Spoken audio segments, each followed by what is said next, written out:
44 में डाउट। हाँ 44 एक्चुअली इसका कॉन्सेप्ट ये है, मैं थ्योरी देख रहा था तो इसमें जब ऐसा दे रखा होता है कि क्रॉस सेक्शन जो है यहाँ पे है ना, सो ये जो लाइन लिखा ना, whose cross section perpendicular to X axis are squares, तो इसका एक्चुअल मतलब ये है कि मैं इधर सॉल्व करता हूँ।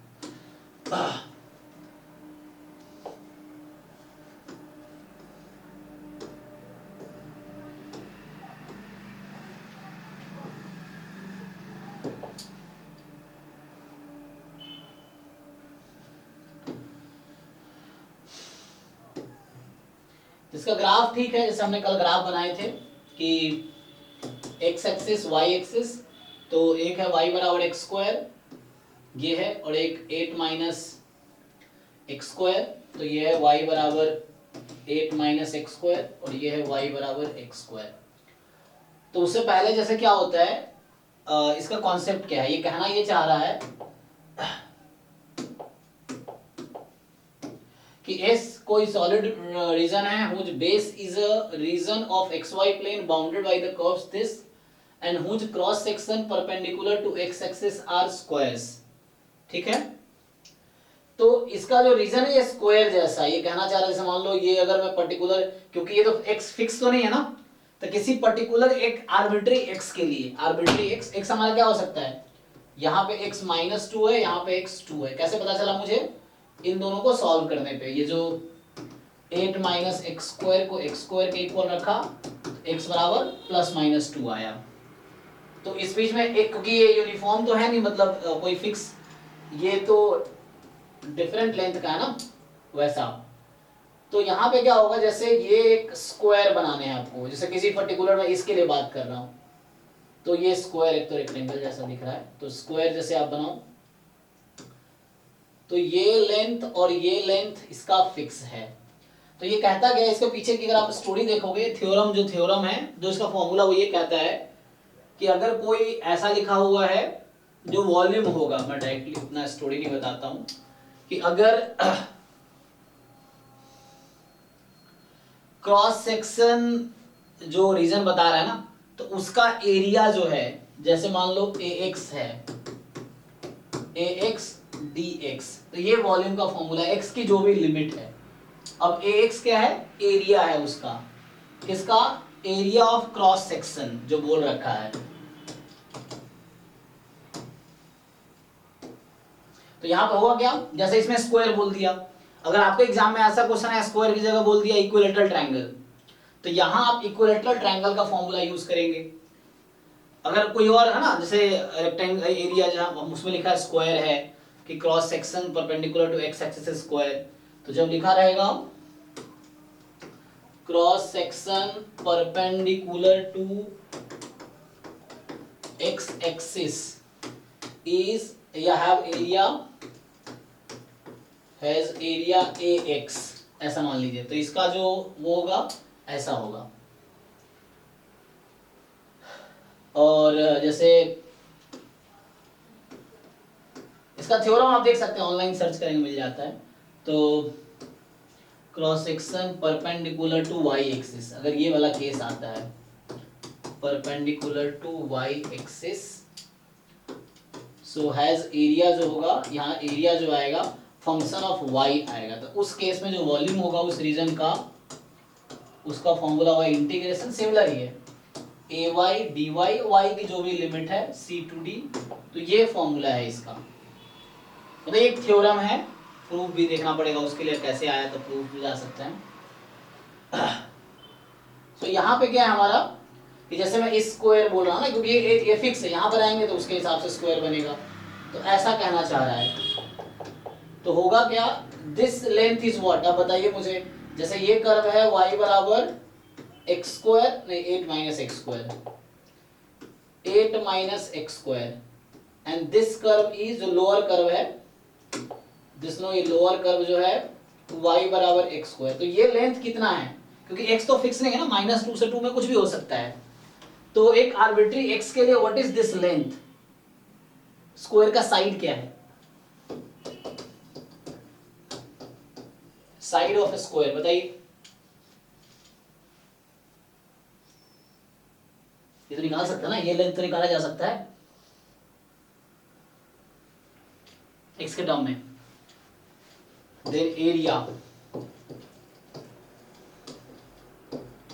एरिया ऑफ क्रॉस सेक्शन कितना आएगा, यहां ax क्या होगा,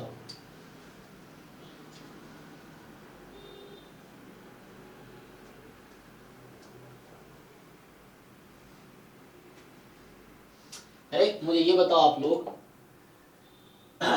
जैसे अभी रीजन मैंने ऐसा बनाया ना, ये अभी रीजन ऐसा बना दिया मैंने, तो मान लो ये लेंथ जो है y, ये है y1 और ये है y2, तो ये वाला लेंथ कितना होगा बीच का, तो y1 माइनस y2, हाँ जो लार्जर उसमें से, अगर ये वाला मैं बोल रहा हूं कि this curve is y1 and this is y2, तो ये जो बचा है this will be y1 minus y2, तो सेम यहां भी तो है कि ये जो आप यहां से स्टार्ट करेंगे, यहां से यहां तक y1 जो कि ये 8 माइनस एक्स स्क्वायर है, और यहां से यहां तक जाएंगे तो y2 जो कि x स्क्वायर है, तो ये बीच का फंक्शन ऑफ x ही होगा, क्योंकि इधर मूव करेंगे तो यहाँ लेंथ अलग आएगी क्योंकि x पे डिपेंड करेगा ना वो, this will depend on x क्योंकि ये है, तो यहाँ पे जो साइड बोल रहा तो क्या आएगा, दिस लेंथ जो कि है y मतलब 8 माइनस एक्स स्क्वायर, ये length 8 minus x square minus this length कितना है एक्स स्क्वायर, सो 8 माइनस 2x स्क्वायर।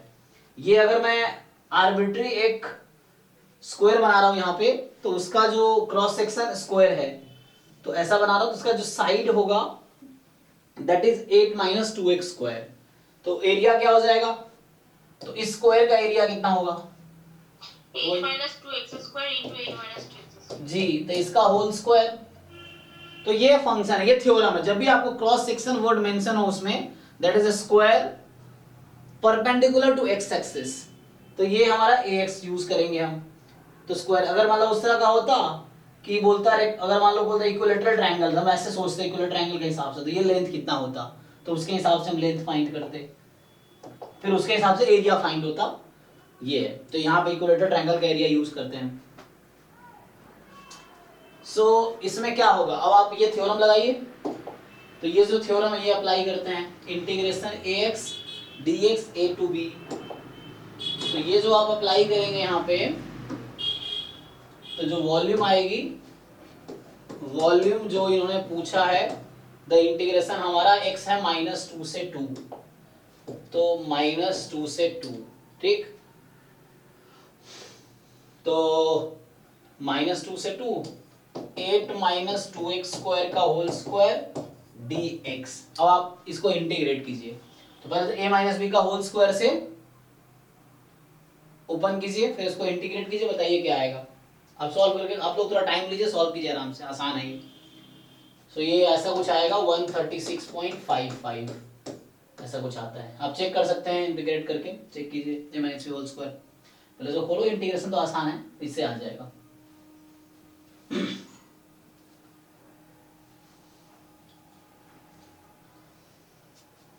ठीक है ना, तो यहाँ स्क्वायर है तो यहाँ एरिया ऑफ स्क्वायर यूज हुआ, यहाँ दूसरा फिगर रहेगा इक्विलेटरल ट्रायंगल, तो area of equilateral triangle use होगा, यहाँ कोई और रेगुलर फिगर है हेक्सागोन है, तो हेक्सागोन का एरिया यूज होगा उसके हिसाब से, यहाँ पे ax की जगह, बाकी फॉर्मूला यही है ax का होल स्क्वायर दिस, और परपेंडिकुलर टू x एक्सिस है, जब परपेंडिकुलर टू y एक्सिस बोलेगा, अगर बोलता परपेंडिकुलर टू y एक्सिस तो मुझे इसके हिसाब से सोचना पड़ता, तो यहाँ पे मैं ये लेंथ बनाता, फिर तो ये ऑब्वियसली फंक्शन ऑफ y आता, फिर इस तरह से।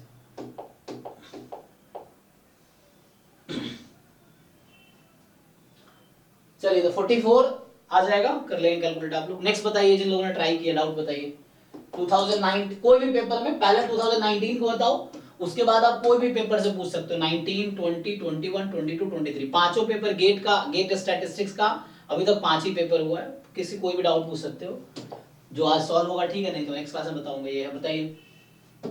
तो 44 तो हो गया,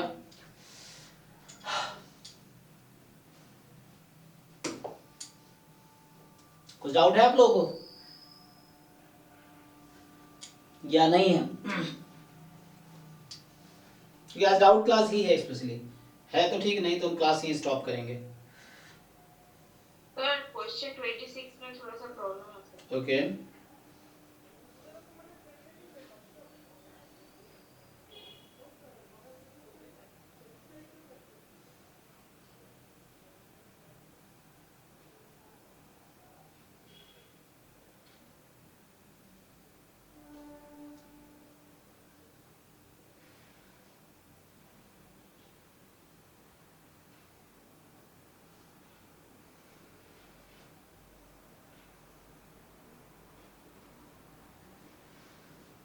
क्या था 26?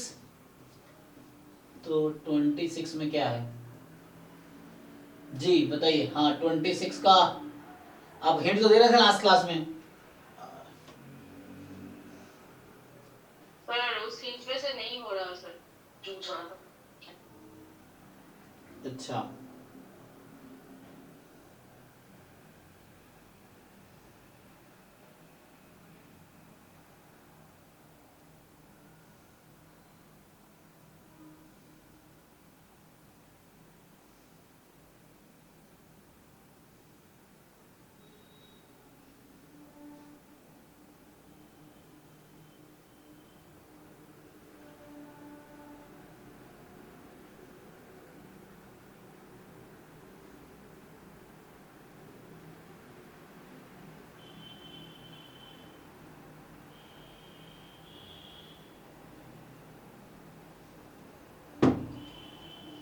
बाकी लोग देखिए 26 जो है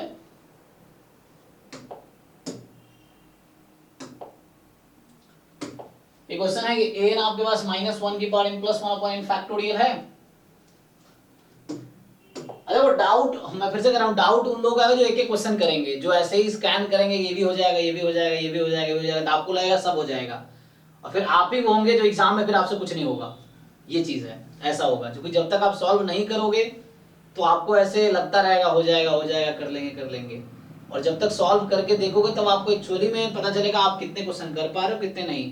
तो ज्यादातर कर दो कुछ फंसेगा, एग्जाम में वही है, तो आपको देखना है कि कितना आप कर पाते हो। अगर ज्यादा क्वेश्चन घर पे प्रैक्टिस करके जाओगे एग्जाम में ज्यादा अच्छा क्वेश्चन कर पाओगे। आप घर पे ही नहीं कर पा रहे हो, घर पे नहीं कर रहे हो तो एग्जाम में अचानक कोई जादू नहीं होगा कि आप सारे क्वेश्चन कर पाओगे। वहां भी अटेम्प्ट तो कर ही सकते हो, 20-25-30 मार्क्स से यूं अटेम्प्ट कर सकते हो, लेकिन क्वालिफाई करने का आपको 50-60-70 नंबर के अच्छे से ट्राई करना पड़ेगा। इसमें 30-40-50 नंबर भी आ गए तो अच्छे रैंक आ जाएंगे। ये सब कुछ पता ही है आपको, लेकिन एक होता है मेहनत, मतलब करना ना बहुत मुश्किल काम है। हमें लगता है आसान है लेकिन हम करते नहीं है, क्वेश्चन सॉल्व करते नहीं है। जैसे इस तरह के क्वेश्चंस हैं, डाउट किसी को नहीं है, अभी सॉल्व करने को बोलूंगा कोई नहीं कर पाएगा आप में से, ये है या एक दो कर लेंगे अदरवाइज, मतलब ऐसे डाउट जैसे पूछ रहा हूँ तो एक दो लोग डाउट पूछ रहे हैं और वैसे वो नहीं पूछते, बाकियों को लगता हो ही जाएगा। बाकी लोग सॉल्व करके बताइए क्या आंसर होगा और क्यों होगा।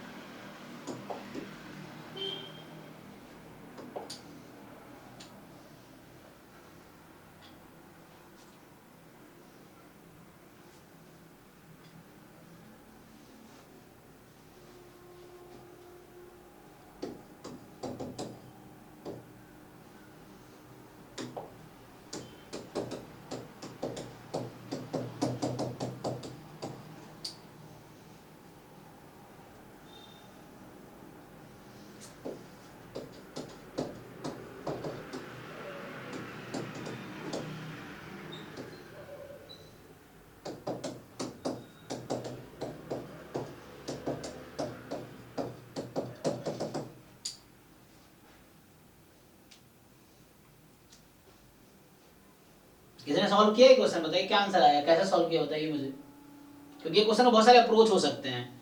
जब आप सॉल्व करेंगे तो आपको ये समझ आएगा आपका अप्रोच क्या है। मैं सॉल्व कर रहा हूँ अपने तरीके से, जरूरी थोड़ी कि आप इसी तरीके से करेंगे। आप प्रिपरेशन में सीख रहे हैं, एग्जाम में जब क्वेश्चन आएगा तो आपको अपने तरीके से ट्राई करना पड़ेगा, ये है, तो आपको समहाउ सीखना है। तो आप सॉल्व करके देखो अपने तरीके से क्या आंसर आएंगे आपके। यहाँ पे जो ए एन है वो अगर ओपन करेंगे आप तो एन तो लिखे हुआ है -1 की power n+1 upon n factorial, है ना। तो जो bn है वो कुछ और नहीं है ना, इसको अगर ठीक से लिखेंगे तो bn is nothing but, open करेंगे तो b 0 है तो a को 0 रखेंगे तो -1 रहेगा, फिर 1 रखेंगे तो 1/1 फैक्टोरियल, फिर ऐसे होगा -1/2 फैक्टोरियल, फिर +1/3 फैक्टोरियल, -1/4 फैक्टोरियल। और ये कहाँ तक जाएगा? n तक जाएगा। n में क्या होगा? सो यहाँ से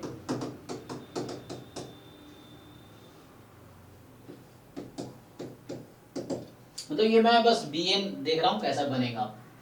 तो यहाँ से आप देखिए ठीक से, तो b0 की वैल्यू कितनी है? b0 लिखेंगे जस्ट a0 के इक्वल होगा। b0 इज जस्ट, क्योंकि an है ना, तो a0 होगा। a0 क्या है? -1, तो ये -1 है। b1 की वैल्यू कितनी है? b1 जो होगा a0 प्लस a1, तो -1 + 1 0, 0 टाइम x। फिर b2 कितनी है? तो b2 होगा a0 plus a1 plus a2, ये पहले तीन का सम, तो ये तो 0 ही हो गया मिलके, तो -1/2। सो तो -1/2 x²। b3 कितनी है? तो a0 से a3 तक, यहाँ तक, तो ये खत्म। तो ये जैसे 1/3 फैक्टोरियल -1/2, मतलब 1/6 -1/2, तो जो भी आएगा, है ना।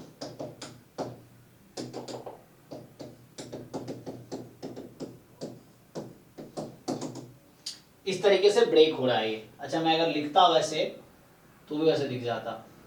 तो आपको देखना किसका एक्सपेंशन ऐसा बनेगा। सोचिए आप कि इनमें से किसका एक्सपेंशन इस फॉर्मेट पे होगा। तो मैंने जस्ट आपको ये समेशन bn xn लिख दिया है।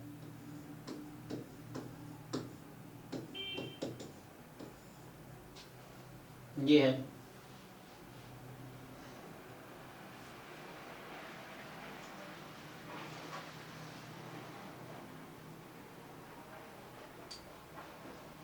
मैं जनरली करूंगा ऐसे, मैं ऑप्शन के थ्रू जाता हूं। तो आप एक्सपेंशन जानते होंगे 1/1 प्लस x का या 1/1 माइनस x का। कहां से स्टार्ट करें? So we know expansion of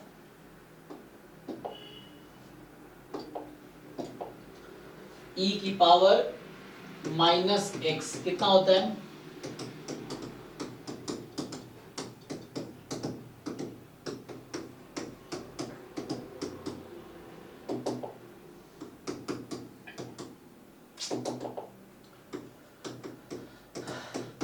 ठीक है, इस तरीके से ये e की पावर -x है। अब जैसे 1/1 प्लस x,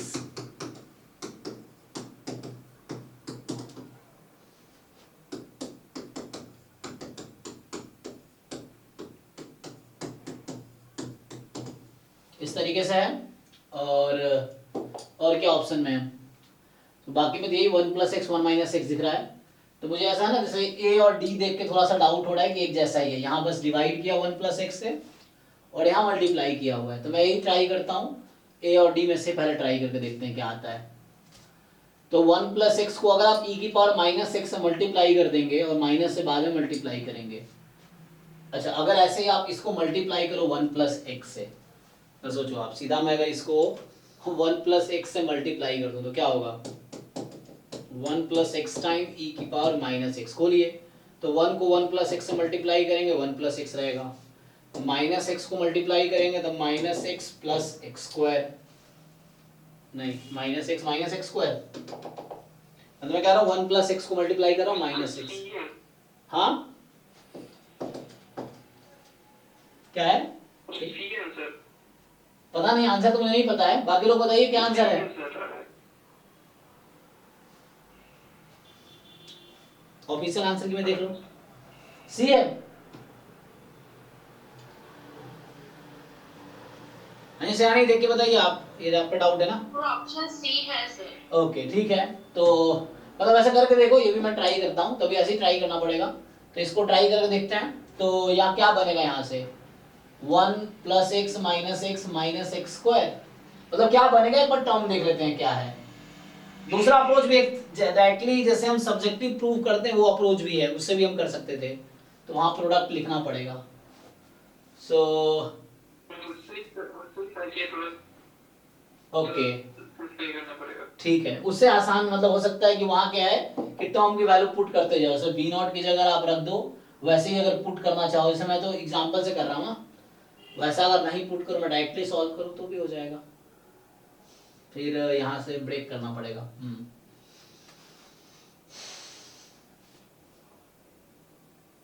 एक एक टर्म को अलग अलग कर दो तो प्रोडक्ट हो जाएगा। ठीक है, देखते हैं यहाँ से क्या आ रहा है। तो 1/1 माइनस एक्स, तो उससे मल्टीप्लाई करके देखेंगे, जिससे भी आएगा ब्रेक तो करना पड़ेगा। क्या बन रहा है इससे, तो वही चारों से मुझे लग रहा है ब्रेक करके देखना पड़ेगा किससे मैच कर रहा है वैल्यू, तो वहां से आ जाएगी। तो ये 1 प्लस एक्स मल्टीप्लाई कर रहा था, तो माइनस एक्स स्क्वायर प्लस में एक्स स्क्वायर बाई 2 फैक्टोरियल, तो x square by 2 factorial plus में एक्स क्यूब बाई 2 फैक्टोरियल, ऐसा चलेगा।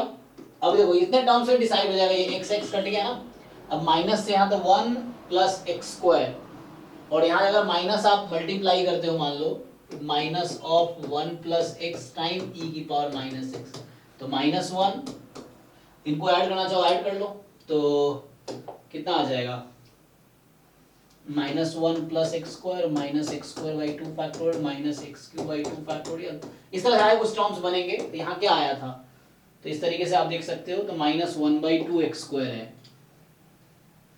तो यहाँ +1/2 एक्स स्क्वायर बनेगा, है ना, यहाँ एक्स स्क्वायर कोएफिशिएंट क्या है, +1/2 है, तो इसीलिए ये तो आउट हो जाएगा। ठीक, तो ऐसे करके आप कंपेयर कर सकते हैं, चार टर्म निकाल लेंगे सब में ना, मतलब इन सब का एक्सपेंशन या तो लिख सकते हो तो आप लिख लो इन सब का, इसका इनटू एक्सपेंशन ऑफ दिस, दोनों का प्रोडक्ट करो, पहले चार टर्म सबके लिख लो। मैंने कल भी कहा था कि यहाँ पे क्या है, e की पावर माइनस एक्स का एक्सपेंशन लिखो और 1/1 प्लस एक्स का एक्सपेंशन लिखो, दोनों को मल्टीप्लाई करो, तो पहले चार टर्म लिख लोगे। सबसे छोटी डिग्री वाली टर्म क्या होगी, x का कोएफिशिएंट क्या होगा, x स्क्वायर क्या, x क्यूब x4 तक लिख लो, चार टर्म इसके, इसमें भी ऐसे इसमें भी ऐसे, फिर देख लो किसके साथ मैच करेगा, यहाँ लिख ही रखा है मैंने, तो ये किसके साथ मैच करेगा, तो ऐसे कर सकते हो सिंपल, सब में एक्सपेंशन लिखूंगा।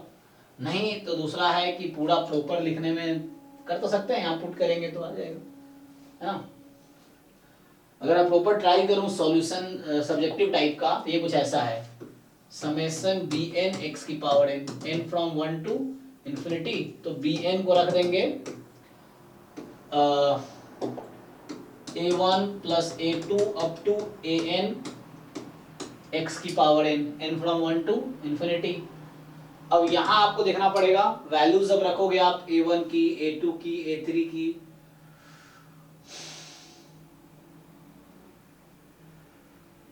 ये बनेगा ना, तो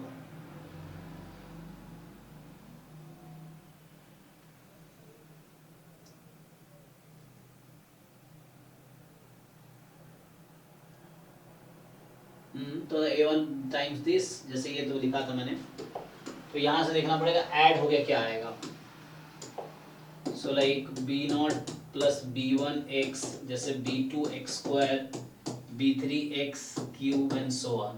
तो यहाँ से जब लिखोगे ये तो a0 है, a0 plus a1 time x, a0 plus a1 plus a2 x square, a0 plus a1 plus a2 plus a3 x cube, ये है आपके पास। अब इसको अब देखना पड़ेगा किस पे फिट बैठेगा, है ना, तो उसके हिसाब से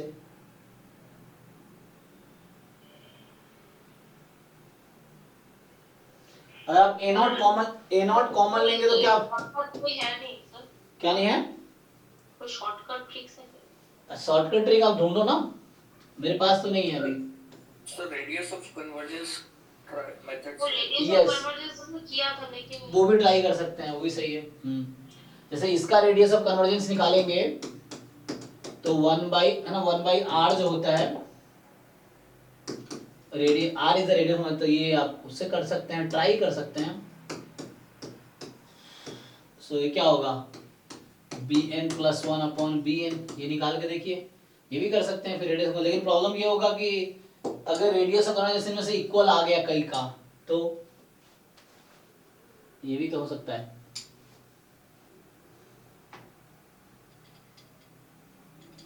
लेकिन प्रॉब्लम है ना, ये इसमें तो मुझे लग रहा है सब कन्वर्जेंट है, तो यहाँ रेडियस ऑफ कन्वर्जेंस 1 आएगी, रेडियस ऑफ कन्वर्जेंस अप्लाई की थी, वो नहीं रहा था। क्योंकि उसमें कई सारे का same he radius of convergence अगर आ गया तो डिसाइड नहीं कर पाएंगे, क्योंकि एग्जैक्टली मैच करवाना है।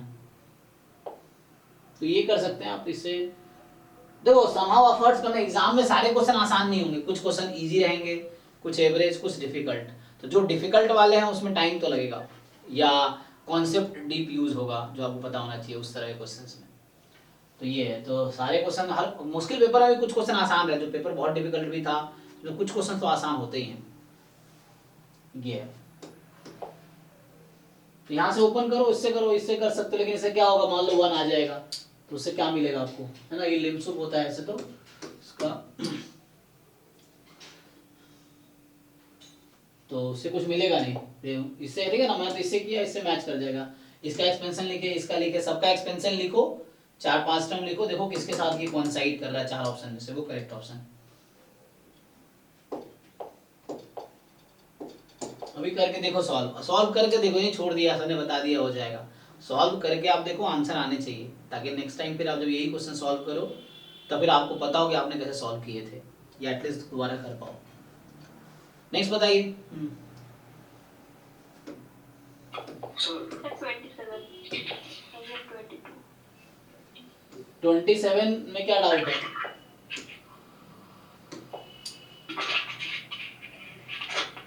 2020 का 27 हो गया कि नहीं?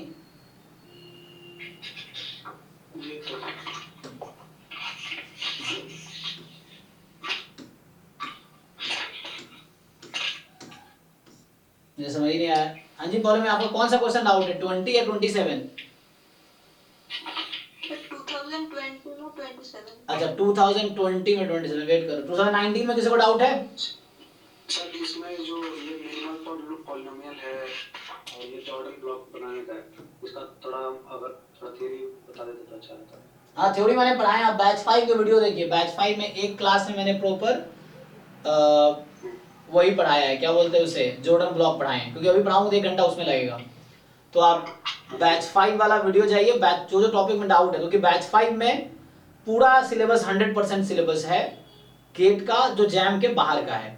जैम वाला सिलेबस बैच 1 बैच 2 में कवर्ड है, तो वैसा है। तो बैच 1 बैच 2 में सेम पढ़ाया मैंने, कोई एक देख सकते हैं आप, अगर जैम वाले टॉपिक में डाउट हो तो बैच 1 या बैच 2 किसी एक की वीडियो देख सकते हैं। और गेट वाला जो सिलेबस है, तो जॉर्डन ब्लॉक, मिनिमल पॉलिनोमियल, ये हमने कवर किया है बैच 5। वहां जाकर अगर वीडियो सर्च कीजिए कहाँ पर मैंने लिखा हुआ है, या मेरे चैनल पे जाकर, ऐसे तो नहीं मिलेगा क्योंकि प्राइवेट है वो, तो वैसे चैनल पर डायरेक्ट नहीं मिलेगा, लिंक सही जा पाएंगे आप। तो वो पहले प्लेलिस्ट में जाइए, प्लेलिस्ट में देखिए एक एक नाम किस में मैंने वो लिखा हुआ है, मिनिमल पॉलिनोमियल या जॉर्डन ब्लॉक, जहाँ लीनियर पढ़ाए होंगे। और गेट बैच 5 में ऐसा पढ़ाया मैंने, एक साथ सारे टॉपिक पढ़ाए, ऐसा ऑल्टरनेट नहीं चल रहा था। जब लीनियर चल रहा है तो पूरा लीनियर ही चल रहा है, जब एस्टिमेशन है तो एक साथ एस्टिमेशन है, जब हम लोग जब मार्कोव चेन पढ़ा तो पूरा मार्कोव चेन एक साथ होगा, ऐसा गेट में होगा। तो पढ़ के देखिए, उसमें समझ आएगा, इजी है। हाँ जी, तो 19 के पेपर में और किसी को डाउट है, क्वेश्चन के थ्रू आप समझ सकते हो। देखो क्वेश्चन के थ्रू कॉन्सेप्ट आप समझ सकते हो। आप बताओ क्वेश्चन नंबर क्या है, और आप ये देखो आप क्यों सॉल्व नहीं कर पा रहे हो। बताओ, आपको पता है मिनिमल कैरेक्टरिस्टिक पॉलिनोमियल पता है आपको क्या होता है? हाँ, क्या आएगा इसका कैरेक्टरिस्टिक पॉलिनोमियल, क्या आएगा? ये वो x-1 का होल स्क्वायर, वो x-2 का होल स्क्वायर। और मिनिमल पॉलिनोमियल क्या होता है? कैरेक्टरिस्टिक पॉलिनोमियल में और मिनिमल पॉलिनोमियल में क्या रिलेशन है? कि ये कह सकते हैं कि मिनिमल पॉलिनोमियल जो है वो कैरेक्टरिस्टिक पॉलिनोमियल का ही एक पार्ट बोल सकते हैं। यस, जिसमें सारा आइगन वैल्यू इन्वॉल्व हो। यस। तो उसमें क्या देखिए, 4 पॉसिबिलिटी हैं, तो इसके पास यही चारों पॉसिबिलिटी हैं, चारों में से कोई भी मिनिमल हो सकता है।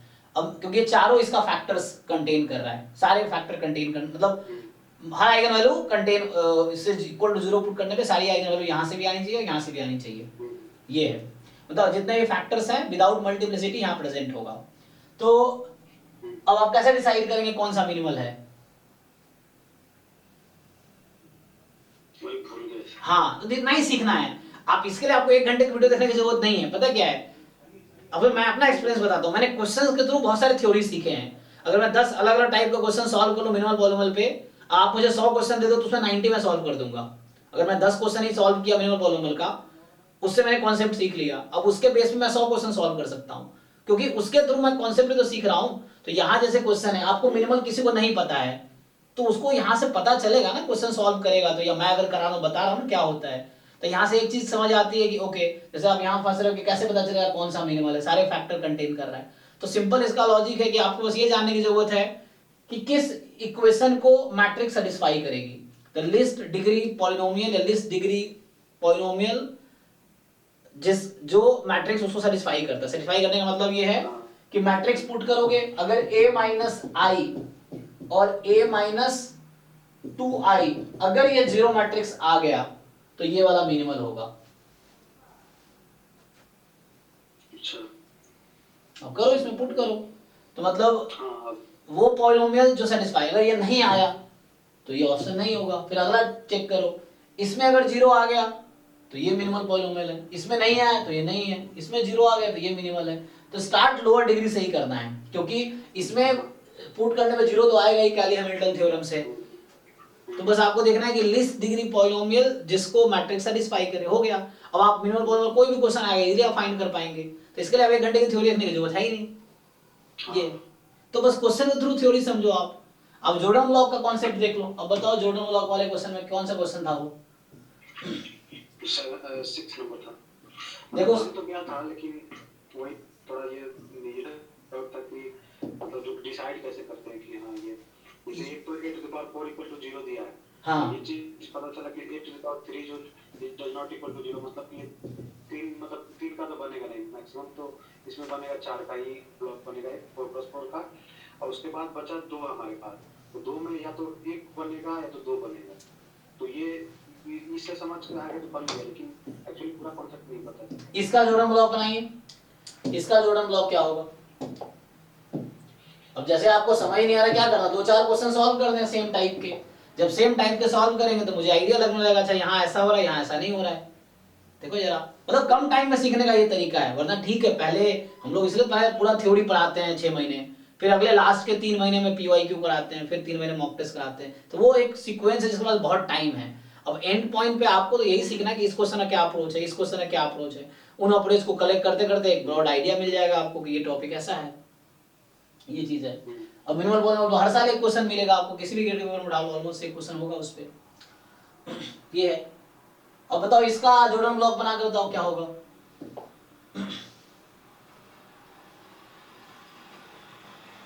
अच्छा इसमें पहले आंसर बताओ, इसका आंसर क्या आता है तो बताओ। ये देखो 12 का आंसर की में क्या आंसर है?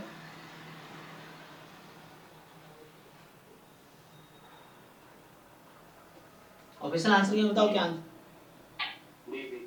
बी। ओके, तो मुझे ये पता चल गया कि जो मिनिमल पॉलिनोमियल है वो x-1 होल स्क्वायर है, x-2 है। बताओ जॉर्डन मैट्रिक्स इसकी क्या होगी?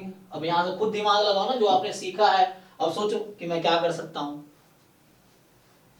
बोलिए भाई, बाकी लोग बताइए कोई भी। एक तो 2x2 का बनेगा ही बनेगा। देखो इसमें क्या है, 4 आइगन वैल्यू है 1 1 2 2। देखो ये मैंने आइगन वैल्यू लिख दिया 1 1 2 2। अब मुझे डिसाइड करना है कि इस आइगन वैल्यू के करस्पॉन्डिंग जॉर्डन ब्लॉक किस ऑर्डर का होगा। तो बताओ क्या होगा? जो 1 1 है वो तो 2x2 का बनेगा। पर ये सर अपना जॉर्डन ब्लॉक से तो नहीं करवाया था आपने तो। बाकी लोग बताओ जो लाइव क्लास किए थे, जॉर्डन ब्लॉक कराए थे कि नहीं? सर हाँ आपने कराया था, लेकिन ये तो आपने ऐसे नहीं करवाया था, आपने तो डायरेक्ट बोला था कि मिनिमल पॉलिनोमियल निकालने के लिए स्क्वायर करके आपने बोला था कि उसका वैल्यू जब 0 हो जाएगा तब वो। तो आप इसमें बताओ रिवीजन करा करो, ठीक है ना। हाँ, अभी इसका मतलब ये नहीं आपको BSc की चीजें जो याद नहीं, इसका मतलब BSc में सिलेबस में नहीं था या प्रोफेसर नहीं पढ़ाया था। इसका ये मतलब थोड़ी है कि आपको मान लो किसी नंबर का स्क्वायर रूट नहीं निकालना आता है, तो इसका ये मतलब थोड़ी कि स्कूल में आपके टीचर ने स्क्वायर रूट नहीं पढ़ाया होगा। रिवीजन काहे नहीं करते आप? जाके देखिए वीडियो दोबारा, पूरा एक क्लास है मैंने जॉर्डन ब्लॉक ही पढ़ाए हैं। नहीं मतलब ये क्वेश्चन का आपने ऐसे अप्रोच से नहीं कराया था, वहां जाकर तो वही क्वेश्चन भी सॉल्व कराया है वहां पे। हाँ आपने वो स्क्वायर करके। आप रिवीजन करो। एक्चुअली क्या है ना, आप झूठे बड़े कॉन्फिडेंस से बोलते हो और इसमें आपका ही लॉस है। करियर आपका खराब होगा, मेरा खराब होगा। आप झूठ बोल के मुझे बेवकूफ बना दोगे, लेकिन उसमें क्या मेरा रिजल्ट खराब हो रहा है एग्जाम में, कि आपका खराब हो रहा है। तो इसमें ये इंपॉर्टेंट थोड़ी कि मैंने कराया नहीं कराया, इंपॉर्टेंट ये है कि आपको आता है कि नहीं आता है। ये चीज तो आपको सीखना है। और मैंने कराए हैं, नहीं कराया तो आप पूछो आपने पहले क्यों नहीं बताए। अब पहली बात तो मैंने कराए हैं, ये बता रहा हूँ मैं। तो आपको ये कंप्लेन ये ना करना, आपको सीखने पे फोकस करना चाहिए कि आपको ये क्यों नहीं आता है। आपको सीखना पड़ेगा ना, हाउ डू व्हाई डू, आप क्यों नहीं जानते ये चीजें, आपको जानना चाहिए। ये तो आपने में से पढ़ा होगा, तो सीखो ना। इसमें मत डालो कि आपने कराया नहीं कराया। अरे मैं करा भी दिया, मैंने जितना करा दिया कि आपको सब आता है, नहीं आता है कि आप रिवीजन नहीं करते ना। आप रिवीजन करो, जाके पुराने लेक्चर दोबारा देखो, आप जॉर्डन ब्लॉक का टॉपिक जाके देखो और उसमें देखो मैंने कराया कि नहीं कराया। पूरा एक क्लास इसी जॉर्डन ब्लॉक पे पूरे क्लास में लिया था 1-2 घंटे का। ये चीज आप रिवीजन करते नहीं, बस हवा में तीर मारते रहते हो। मैंने इतने लेक्चर लिया, आप पूरा वीडियो देखते रहोगे तो आपके खत्म। गेट बैच में 50 लेक्चर हो गए, जैम में 120 लेक्चर, 180 लेक्चर अराउंड टोटल है। 180 लेक्चर आपने देखे, दोबारा देख भी नहीं पाओगे। ये है तो आपको बस वो देखने की जरूरत है जहाँ पे डाउट्स हैं, वो देखो ना। जैसे आपको यहाँ प्रॉब्लम है तो वो वीडियो जाकर देख लो, जहाँ जहाँ प्रॉब्लम है प्रॉब्लम सॉल्व करो। क्योंकि सिर्फ वीडियो देखने से भी नहीं होगा। मैं हर बार तो वीडियो आप वही देखो जहाँ डाउट्स हैं। अब आपको नहीं पता, जैसे मान लो आपको लगता है मैंने नहीं कराया, तो आप ये मुझे बोलने के बजाय आप चेक करते पहले। आप चेक करते ना, वैसे बोल देते हो कुछ भी कराए नहीं कराए। मैंने पूरा 100% सिलेबस कराए हैं, ये चीजें हैं।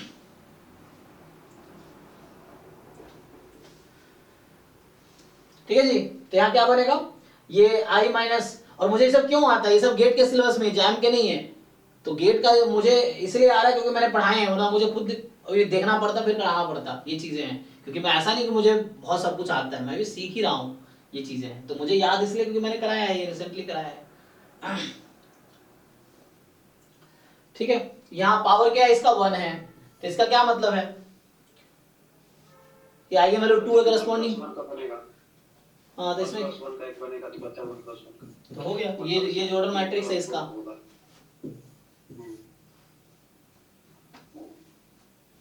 तो मतलब इसका मेन कॉन्सेप्ट यही है कि अगर जॉर्डन ब्लॉक फाइंड करना होगा, सबसे पहले मिनिमम पॉलिनोमियल निकालेंगे और उसके बाद उसका जो पावर होगा उसी हिसाब से हम लोग उसका ब्लॉकिंग करेंगे। जी जी। और कुछ इसमें है ऐसा कुछ? मेनली यही है। तो क्वेश्चन देखो उसके थ्रू समझ आएगा, क्योंकि वो डिफरेंट वो है। ठीक है। अब देखो ये 2 और क्वेश्चन है हर साल। एक जॉर्डन ब्लॉक का 2021 में भी एक क्वेश्चन है, आई थिंक 22 में भी है। इस तरह से क्वेश्चन इनडायरेक्टली है, कुछ क्वेश्चन इनडायरेक्ट है। चाहे पूछा है मैक्सिमम नंबर ऑफ, ऐसा कुछ पूछा हुआ है, नलिटी पूछा हुआ है जिसमें ये चीजें हैं। एक्चुअली ये थोड़ा सा एक बार रिवीजन हो जाएगा तो ये हो जाएगा सारा। मतलब मैंने पढ़ा है पहले तो थोड़ा भूल गया। हाँ, जो भी आपको डाउट है बैच 5 वाले वीडियोस है उसमें जाकर देखिए, गेट वाले टॉपिक में। वहां मैंने एक्चुअली ये सब क्वेश्चन वहां भी एक बार हो चुका है। जो पीवाईक्यू है एक बार टॉपिक वाइज हमने ऑलरेडी कर रखे हैं। जब सिलेबस में पढ़ाता हूँ तो साथ में पीवाईक्यू भी कराता हूँ एंड में। एटलीस्ट जो सिंसियर बच्चा है उसने तो किया ही है साथ में। जो नहीं हुआ तब भी डाउट क्लास होता था कि इस लीनियर अलजेब्रा में कोई भी डाउट हो पूछो, ऐसा क्लास हुआ है वहां पे। अब जिसने नहीं पूछा हो तब उसकी गलती है, तुमने नहीं ट्राई किए तब, तुम्हें तब पूछने चाहिए थे। नहीं पूछे तो अब पूछ लो, ये चीज है। लेकिन सीखना तो आपको है ही। नहीं सीखोगे तो आपके रिजल्ट खराब होने हैं। मेरा जो काम है वो मैं कर रहा हूँ, आपका काम है वो आपको करना है। तो आपका काम है रिवाइज करना टाइमली, पीवाई को रिपीटेडली सॉल्व करना, मॉक टेस्ट करना, क्वेश्चंस प्रैक्टिस करना, सिलेबस रिवाइज करना, ये आपका काम है। नहीं करोगे, जो बच्चा कर रहा है उसका रिजल्ट होगा, आप नहीं कर रहे हो आपका नहीं होगा। ये है। मेरी कोई सेटिंग वोटिंग थोड़ी है कि आपने कोचिंग मेरा ज्वाइन किया तो मैं गेट वालों को बोल दूंगा ये मेरा स्टूडेंट है, इसका फर्स्ट रैंक दिलवा दो, ऐसा थोड़ी है। मेहनत आपको ही करना, मैं तो सिखाने के लिए हूँ। बताइए नेक्स्ट इसका डाउट। 19 में कोई डाउट किसी का बचा है?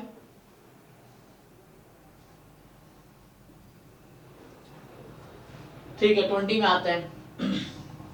अब वापस 19 में फिर मत बुलाना जिनका है। इसलिए बोलता हूँ जब भी क्वेश्चन आप घर पे प्रैक्टिस करते हो एक पेज ले लो, उस पर लिख लो कि इस ईयर में ये डाउट है, ये क्वेश्चन डाउट है। जब डाउट क्लास हो तो उस तरह पूछो कि इस तरह से है, और ट्राई करके आओ फिर पूछो आप कोई भी। ठीक है। सो 19 में आपका डाउट था, 2020 में 27 नंबर। अच्छा मैं वापस कर जा रहा हूँ इसी में, है ना। तो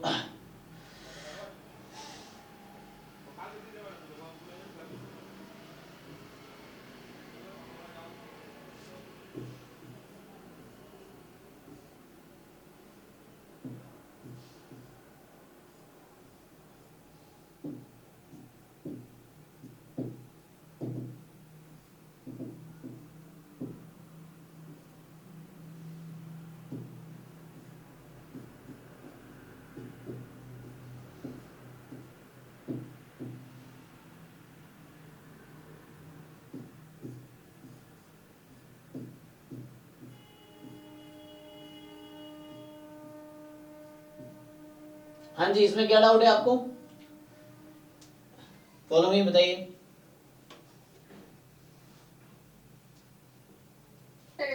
ऑप्शन बी कैसे? पहले तो आपके पास गेट का सिलेबस है। पहली बात, हमने टेबल में ना, जहां भी आप पढ़ रहे हो, जो भी लोग हैं, जैम और गेट का सिलेबस एक बार प्रिंट करा लो। एक पेज का दोनों सिलेबस है, एक या 2 पेज का जो भी है। तो जैम और गेट का ना, एटलीस्ट आप अगर गेट की तैयारी करो तो सिर्फ गेट का करो, कोई दिक्कत नहीं है। एटलीस्ट गेट का सिलेबस आपके पास हो। और रोज एक बार ना सो के उठो तो पहले गेट का सिलेबस देखो। आप मुझे ये बताओ, क्या उस सिलेबस में लीनियर ट्रांसफॉर्मेशन कहीं लिखा हुआ है गेट के सिलेबस में या जैम के सिलेबस में?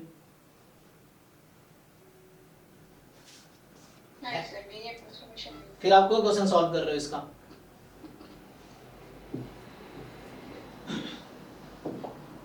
है ना? तो सिलेबस रोज देखो कि आपके सिलेबस में क्या है क्या नहीं है, ये चीज है। पीवाईक्यू सिलेबस है ना, ये एक बेसिक फ्रेमवर्क होता है एग्जाम के प्रिपरेशन स्ट्रेटजी का, कि आप सिलेबस देखो, पीवाईक्यू देखो, उसके हिसाब से डिसाइड करो कि आपको कितनी तैयारी पहले से है, कितनी तैयारी करनी है। क्योंकि आपने बीएससीएमएस में बहुत सारी चीजें पढ़ ली हैं जो गेट के सिलेबस में ऑलरेडी है, वही बीएससीएमएस वाला है। लेकिन फिर आपको पीवाईक्यू ये बताएगा कि आपका क्या लेवल है, क्वेश्चन का क्या लेवल है, उस हिसाब से आपको अपना लेवल इंप्रूव करना पड़ेगा। बताइए और डाउट बताइए। 2020 के सारे क्वेश्चन नहीं करने, आप सिलेबस देखो, क्योंकि सिलेबस हर साल रिवाइज होते रहते हैं गेट के। क्योंकि आपको पता है ना, हर साल अलग अलग इंस्टीट्यूट ऑर्गेनाइज करती है, तो वो अपना सिलेबस अपलोड करती है हर इंस्टीट्यूट कि इस साल का ये सिलेबस रहेगा। ये है।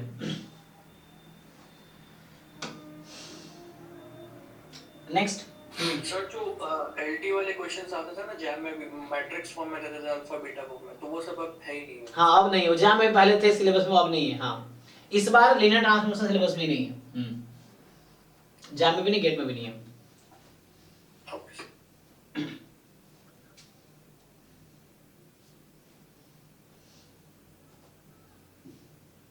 2019, 20, 21, 22, 23 गेट के किसी पेपर में कोई भी डाउट है बताइए, मैं भी ट्राई करूंगा।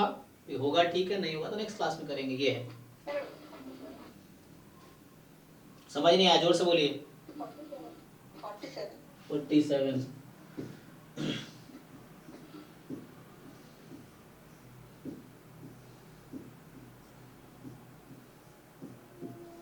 जी, क्या डाउट है इसमें?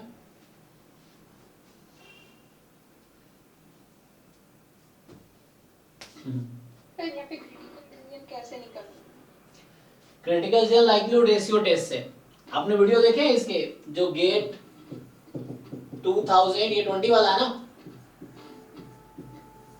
अब दिक्कत क्या, जो बच्चा लाइव क्लास कर रहा है उसके लिए ठीक है, क्योंकि वो सारा अपडेटेड है क्या हुआ क्या नहीं हुआ। आप अगर वीडियो देखोगे, इसके 5 वीडियो बने होंगे, क्योंकि 5 अलग अलग दिन मैंने क्लास लिया होगा, तो इसके 5 वीडियो बने। आपको जाकर ढूंढना पड़ेगा किसमें ये कराया। ये मैंने कराए हैं क्वेश्चन, डिस्कस करा हुआ, तब शायद पूरा सॉल्व ना किया, उसके बाद सॉल्व किया मैंने, तो ये बताया गया कई बार। तो क्रिटिकल रीजन क्या होगा, इसका रेशियो निकालिए आप, क्या होगा। अभी रिवाइज नहीं करते हैं या लाइव में रेगुलर नहीं है आप। ये मैंने जब डिस्कशन करा तभी कराया क्वेश्चन मैंने। ये बताया था कि ये क्या है, रैंडमाइज्ड टेस्ट फंक्शन के बेस पे क्वेश्चन है।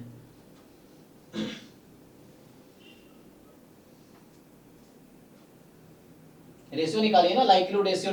आपने लाइक्लीहुड रेशियो टेस्ट पढ़ा आपने? हाँ सर, इलेक्ट्रॉनिक्स बाय प्रोडक्ट्स। हाँ, तो कीजिए इसको, LH0 upon LH1 less than equal to K, likelihood ratio test कहता है ये क्रिटिकल रीजन होगा। अब समझिए, इसका रेशियो निकालिए यहाँ से, 10/5, 10/6, 10/8, 10/9, 10/12। तो ये मोनोटोनिक है रेशियो। F0 अपॉन F1 निकाल रहा हूं, क्या ये मोनोटोनिक है कि नहीं?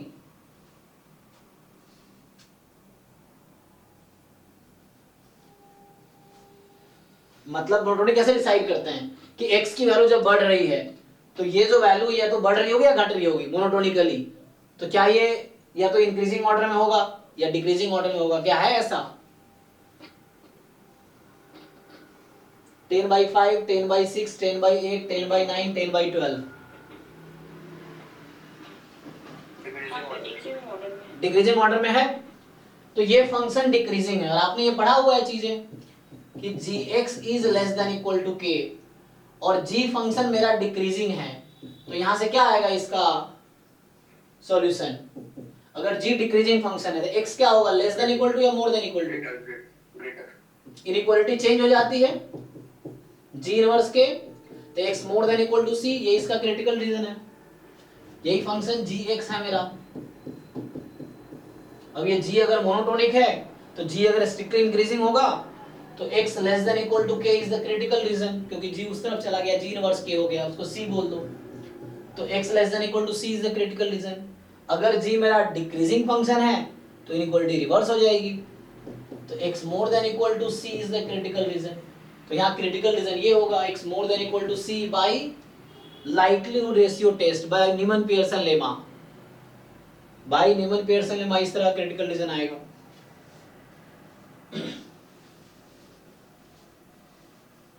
लेकिन प्रॉब्लम क्या है कि ये critical region non randomized test statistics के अकॉर्डिंग कभी भी इसका साइज 0.1 आएगा ही नहीं। आप चेक करके देखो, आप चाहो तो एक्सपेरिमेंट करो कि c के जगह आप चाहो तो 1 रख के देख लो, 2 रख के देख लो, 3 रख के देख लो, 4 रख के देख लो, 5 रख के देख लो, मिनिमम साइज आएगी 0.60 जब c को आप 5 लोगे, उसके बाद साइज होगा 0.7, 0.8, 0.9, 1, तो हमें साइज को 0.1 करना है। तो यहाँ मैं बताया तो था, आप रेगुलर रहेंगे, रेगुलर नहीं है तो वीडियोस देखिए ना, जो डिस्कशन हुआ है उसका वीडियोस देखिए, और फिर उसका नहीं समझ आ रहा फिर पूछिए कि वहाँ क्या है ना। जैम के कोई क्वेश्चन में डाउट है, बैच 3 वाले वीडियो देखिए, गेट के क्वेश्चन में डाउट है, बैच 6 वाले वीडियो देखिए, उसमें है, और नहीं समझ आ रहा फिर पूछिए। तो यहाँ मैंने बताया था 1/6 ले लो, x more than equal to 5 और 0 व्हेन x लेस देन 5, ये हमारा टेस्ट फंक्शन है। अब यहाँ से देखो, तो यहाँ साइज जो निकलता है, जब हम टेस्ट फंक्शन लिखते हैं तो साइज निकलता है according to expectation. So expectation of 5x is under h0 is size. अब चेक करो ये कितना आएगा, x वन 5 का तो 5 x 1/6 है 5x की वैल्यू, तो 1/6 into probability at this, probability at this आ जाएगी 0.6, तो ये 0.1 आ जाएगा, 0.60 अपॉन 6 0.1 हो गया। तो ये हमारा टेस्ट फंक्शन है, ये नॉन रैंडमाइज्ड टेस्ट फंक्शन बोलते हैं इसको। और अब पावर चाहिए तो पावर निकालो, power is expectation 5x under h1, फिर से एक्सपेक्टेशन लो अंडर h1, तो 1/6 time probability of this under h1, तो 0.72 अपॉन 6 0.12। हाँ, अब देखो इतने सारे ग्रुप में कितने बच्चे, 85 इस ग्रुप में गेट वाले में, उधर और भी बच्चे हैं, रिकॉर्डिंग वाले अलग है, वो अलग है, और ये लोग क्या है एंड में सबके डाउट आएंगे। अभी जब एग्जाम के 4 दिन पहले अभी डिस्कशन कर रहे हैं तो सबको ज्वाइन नहीं करना, क्योंकि सबको ये लगता है कि मुझे आता ही है या मैं खुद कर दूंगा या कर दूंगी, जितने बच्चे हैं। और अभी 4 दिन पहले सॉल्व करना शुरू करेंगे तो बहुत सारे क्वेश्चन नहीं होंगे, फिर डाउट पूछेंगे, ये है। लेकिन उसमें वो ठीक है, एटलीस्ट ट्राई तो करे। पहली बात ही बहुत सारे लोग ट्राई नहीं कर रहे हैं, तो उनको आइडिया ही नहीं है कि उनका क्या लेवल है, एग्जाम का क्या लेवल है, ये चीज है। हाँ जी बताइए, तो इसका आंसर 0.12 है। क्यों है? क्योंकि 0.72 अपॉन 6 0.12।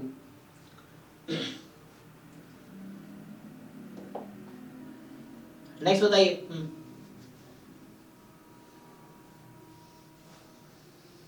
तो 2020 में और किसी कोई क्वेश्चन रह गया तो बताइए।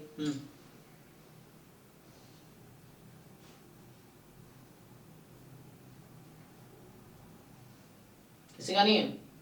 चलो बहुत अच्छा, ट्राई करो। अभी ट्राई करोगे तो डाउट आएगा, अगर आप एक एक क्वेश्चन सॉल्व करोगे ना तो डाउट जरूर आएगा। ये है, ठीक से एक एक क्वेश्चन सॉल्व करोगे तो।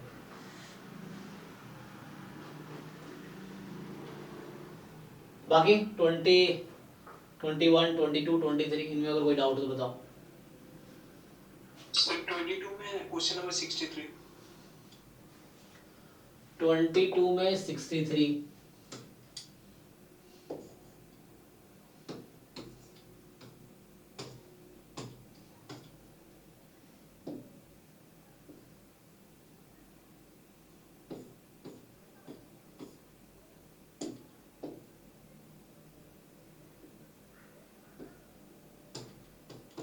पहुंच गया मैं। जैम पे आ गया। 22 था ना, ओके।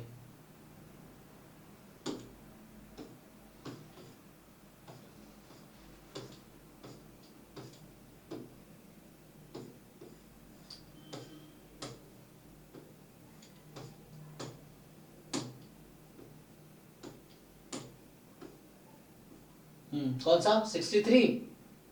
हाँ okay. A point pxyz is a point which is nearest to the origin, ठीक है, lies on the intersection of the surface this and this.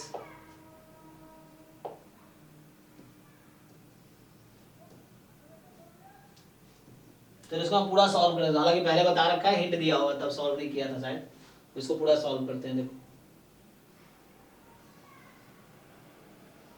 बाकी लोगों का डाउट नहीं तो बाकी लोगों ने कर लिया होगा, बताइए जिन लोगों ने कर लिया उनका आंसर कि pxyz पॉइंट है जो नियरेस्ट है ओरिजिन के। तो मतलब पहली बात कि इसका डिस्टेंस ओरिजिन से मिनिमाइज करना है और ये जो पॉइंट है ना pxyz वो इन दोनों के इंटरसेक्शन पे है। तो ध्यान दो आप, p का कोऑर्डिनेट है x, y, इन दोनों को सॉल्व करके z की वैल्यू क्या आ जाएगी, यहां से z की वैल्यू आ जाएगी 1 minus X minus Y, fine, ये है। अच्छा, और इन दोनों का इंटरसेक्शन क्या है कि X Y plus 5 is equal to 1 minus X minus Y, यही है। मतलब ये हो गया x plus Y plus X Y plus 4 is equal to 0। क्योंकि ये जो ये पॉइंट एक्स वाई जेड था, अभी मैं जेड ही लिख देता हूं, तो दिस ये इन दोनों कर्व पे है ना, दोनों कर्व के इंटरसेक्शन पे है, तो दोनों कर्व को सेटिस्फाई करेगा। तो यहां से इक्वेशन एक ये निकल गया है। ये लाग्रांज मल्टीप्लायर का क्वेश्चन है, जो कि मैं लाग्रांज मल्टीप्लायर यूज करना चाहता नहीं हूं, तो मैं देखता हूं क्या कर सकता हूं, है ना। तो ये हो जाएगा। देखो तो यहां से बताइए डिस्टेंस क्या होगा, what is distance from point P to origin, ये तो पता है आपको, P to origin x square plus हाँ X square plus Y square plus Z square. तो मुझे इसको मिनिमाइज करना है, क्वेश्चन नियरेस्ट है ना, तो मुझे एक्चुअली ढूंढना क्या है, then the distance between origin and the point P, मुझे डी ही निकालना है। इस क्वेश्चन का आंसर है डी। डी क्या होगा, this is answer for this question, D क्या है। बट कंडीशंस हैं कुछ साथ में, you have to minimise this function subject to this. तो यहां पे सब्जेक्ट टू दिस कंडीशन, ये साथ में गिवन है आपको। तो क्या करते हैं हम लोग, पहले तो इसको दो वेरिएबल का फंक्शन बनाते हैं। सो डी स्क्वायर आ जाएगा X square plus Y square, और जेड की वैल्यू हम लोग निकाल सकते हैं किसी भी, दोनों कर्व सेटिस्फाई, पी पॉइंट दोनों कर्व पे है, तो यहां से भी जेड निकाल के आप यहां रख सकते हैं, यहां से जेड निकाल के, जो आपको कंफर्टेबल हो। तो वो मुझे इजी लग रहा है, तो 1 माइनस एक्स माइनस वाई का होल स्क्वायर, ये डी स्क्वायर है, सब्जेक्ट टू दिस कंडीशन, यहां भी है सब्जेक्ट टू दिस कंडीशन, ये कंडीशन मुझे गिवन है। तो मैं लाग्रांज मल्टीप्लायर यूज करता हूं, तो जी एक्स वाई हो जाएगा। देखो मैं डी को मिनिमाइज करूं या डी स्क्वायर को मिनिमाइज करूं, क्रिटिकल रीजन में कोई चेंज नहीं आएगा, ठीक है। तो मैं इससे डिफरेंशिएशन करना आसान है, तो मैं इसको लेके आगे बढ़ रहा हूं।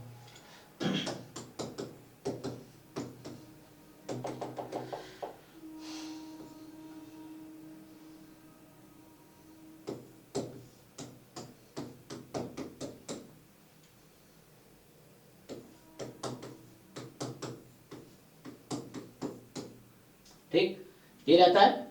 अब मुझे इस g फंक्शन को मिनिमाइज करना है, तो g फंक्शन को जब मैं मिनिमाइज करूंगा तो मुझे ये जो g फंक्शन है इसको हम मिनिमाइज करेंगे।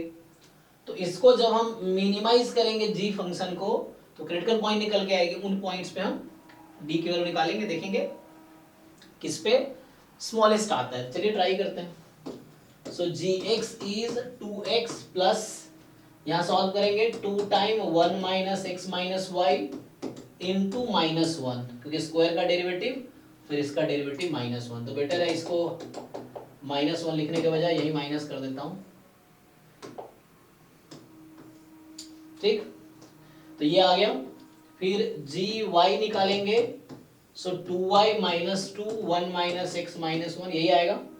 और g लैम्बडा निकालेंगे तो g लैम्बडा यही चीज आती है कि जो पहले से है आएगी यही चीज है, x plus Y plus X Y plus 4 और इन तीनों को पुट कर देना है 0 के। अब लाग्रांज मल्टीप्लायर में क्या अपना पर्पस होता है, यहाँ से पर्पस होता है सॉल्व करना, x निकालना, y निकालना, फिर लैम्बडा निकालना, ये तीनों सॉल्व करने हैं आपको। तो ये 3 क्वेश्चंस हैं, 3 अननोन्स हैं। लैम्बडा कहाँ गया मेरा, मैंने लैम्बडा थोड़ा सा गलत कर दिया ना, लैम्बडा को मैंने वो कर दिया, एक मिनट, यहाँ थोड़ा मिस हो गया ना, ये इसको डिफरेंशिएट तो किया ही नहीं मैंने। तो प्लस में क्या आता है, ये लैम्बडा आगे प्लस लैम्बडा वाई, ये भी तो आएगा, यहाँ से आएगा प्लस लैम्बडा एक्स, ये भी तो करना, इसको पूरा डिफरेंशिएट करना था ना मुझे। देखिए एक बार,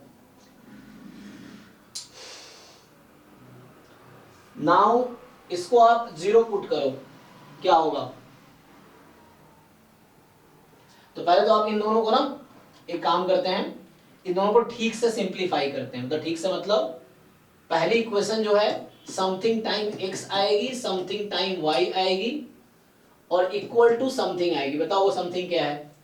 x का कोएफिशिएंट यहाँ 2 है, यहाँ x का प्लस 2 हो जाएगा, 4x हो जाएगा बस। तो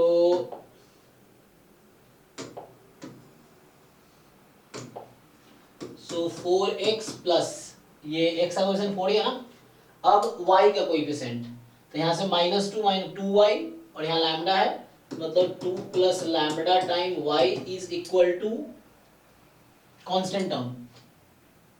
तो कांस्टेंट टर्म क्या होगा, लैम्बडा माइनस 2, ठीक है। तो यहाँ से -2 और यहाँ से लैम्बडा, तो इधर भेज देते हैं, तो इस तरह भेजेंगे तो 2 माइनस लैम्बडा हो जाएगा। सेम चीज इसके साथ करते हैं, तो x का कोएफिशिएंट यहाँ रहेगा, यहाँ से 2 plus lambda, 2 plus lambda into x, और y का कोएफिशिएंट वैसे ही होगा 4y इज इक्वल टू, यहाँ से भी सिमिलर ही आएगी, 2 माइनस लैम्बडा। इसको सिंप्लीफाई कीजिए, क्या आएगा,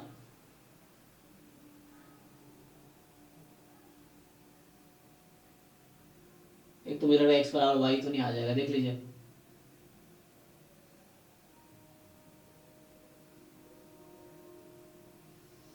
अब इसको सॉल्व करके you need to find value of x in terms of lambda, value of y in terms of lambda. ये तो इजी है ना सॉल्व करना, आप लोग जानते होंगे एलिमिनेशन मेथड। यहाँ से x निकालिए लैम्बडा के टर्म में, y निकालिए लैम्बडा के टर्म में, तो क्या करते हैं, कोएफिशिएंट इक्वल कर दो, अब फिर वो जो आएगा एक्स वाई उसको यहाँ पुट कर देंगे, तो यहाँ से लैम्बडा की वैल्यू आ जाएगी, और जब ये लैम्बडा मिल गया तो यहाँ एग्जैक्टली एक्स एग्जैक्टली वाई मिल जाएगा, और ये दोनों मिल गया तो मैं यहाँ पुट कर दूंगा, तो यहाँ आंसर आ जाएगा मेरा। तो ये इतना काम बचा है, बताइए क्या होगा। यहाँ से x निकलेगा लैम्बडा का टर्म में, y निकलेगा लैम्बडा का टर्म में, वो एक्स वाई यहाँ यूज होगा, ठीक, और उस एक्स वाई उसको यहाँ पुट करेंगे, तो यहाँ से लैम्बडा निकलेगा, कोई नंबर आएगा पर्टिकुलर, मान लो 2 आ गया, ऐसा मुझे ऐसा लग रहा है -2 आएगा, चेक करके देखिए एक बार। तो सो वो आ जाएगा, उसके टर्म में फिर एक्स वाई आ जाएगा, और एक्स वाई देखो जो भी आता है, और उसके बाद ये आ जाए। सॉल्व कर पाओगे या मैं करूं इसको, हाँ कर लूंगा, बताइए। तो ट्राई करके देखिएगा, नहीं आ रहा तो फिर बताइए मुझे आंसर। लैम्बडा और ये इन तीनों से एक्स वाई आ जाएगा, यहाँ पुट कर देना तो आंसर आ जाएगा। लेकिन थोड़ा लंबा अप्रोच नहीं, आसान ट्राई करें तो आसान अगर देखें हम, तो ये मैंने यूज किया लाग्रांज मल्टीप्लायर मेथड, है ना, ये है। दूसरा मेथड ये है इसका, दूसरा मेथड ट्राई करते हैं कैलकुलस से। तो कैलकुलस के हिसाब से सोचेंगे तो ये प्लेन की इक्वेशन है ना, तो प्लेन की जो इक्वेशन होती है, इन दोनों प्लेन के मतलब ये, हालांकि ये वाला प्लेन है, उससे x इक्वल टू y आ रहा है, x इक्वल टू y आ रहा है, okay, so x is equal to y आ गया, ओके, लैम्बडा कुछ नहीं आया, कुछ कंडीशन आ रहा होगा। दोनों से फिर से ओके ठीक है, तो प्रिंट करते हैं। चेक करना, फिर भी आप देख लेना क्या आता है। तो यहाँ से आएगा तो पुट कर लेंगे, तो यहाँ से x की वैल्यू -2 आ जाएगी। एक्स वाई इक्वल आ रहा है तो x square plus 2x plus 4, अच्छा x square plus 2x plus 4 हो जाएगा। तो इसका सॉल्व करें कुछ रूट रूट में आएगा वैसे मुझे तो। और मुझे क्या जरूरत है यहाँ पे, इसको अच्छा इसको और खोलेंगे तो क्या होगा, 2x स्क्वायर 2y स्क्वायर इस तरीके से बनेगा ना। इसको खोल भी सकते हैं आप चाहें तो उसको खोलेंगे तो आपको कुछ मिलेगा यहाँ से, हाँ थोड़ी आसान हो जाएगा क्योंकि 2x प्लस 2y उस तरीके से 2xy,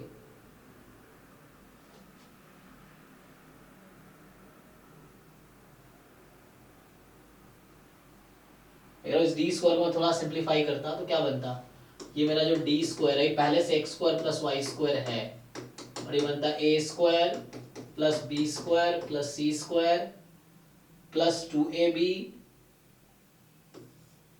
है ना। तो यहाँ से आ जाएगा 2ab minus 2x minus 2xy plus, अच्छा माइनस 2y प्लस 2xy, है ना। तो ये आ जाएगा। और यहाँ से क्या है, मैं ये बोलना चाह रहा हूँ कि यहाँ से 2xy की वैल्यू या 2 कॉमन लेंगे तो x प्लस वाई यहाँ से आ जाएगा xy के टर्म में। तो x plus Y plus x plus Y plus X Y is equal to -4 है, तो वहाँ पे पुट कर सकते हैं। हाँ तो उसमें थोड़ा रिड्यूस हो जाएगा, ये xy हट के xy x एंड y में आ जाएगा आंसर, इस तरीके से आ जाएगा। यहाँ से x इंटू वाई निकाल के आप यहाँ रख दो तो ऐसा कुछ बन जाएगा। अच्छा, कोई एक तो रिड्यूस समहाउ करना तो पड़ेगा, यहाँ से xy तो निकालना पड़ेगा। तो सिंप्लीफाई करके देखो आंसर मैच कर रहा है कि नहीं कर रहा। दूसरा तरीका है कि मैं इसका टैंजेंट ड्रॉ करूँ, देखो दूसरा तरीके से मैं ट्राई करूँ तो मैं उस प्लेन पे हम टैंजेंट ड्रॉ करेंगे। तो मैं क्या कर सकता हूँ इसमें, सेकेंड अप्रोच ट्राई करें तो कैलकुलस से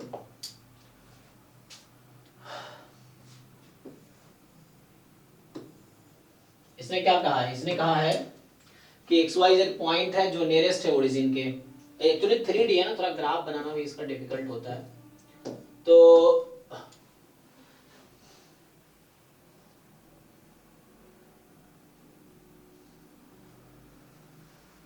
ये वाला जो प्लेन है ना, ये तो ये वाला प्लेन है, ये x को 1 पे काट रहा होगा, y को 1 पे काट रहा होगा, z को 1 पे काट रहा होगा, इस तरह ये ओरिजिन है।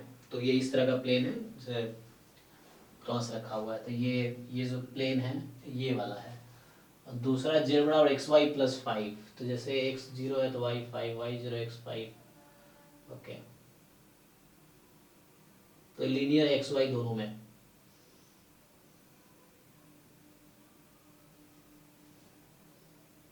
उसके इंटरसेक्शन पे है, ठीक है।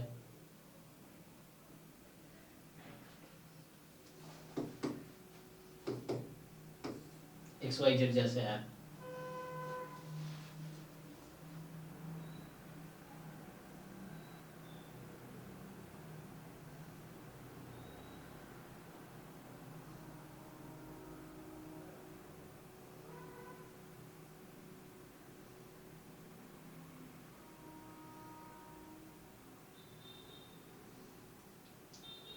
अब क्या करना है मुझे, इसको मिनिमाइज किसको करना था, x square plus Y square z square को।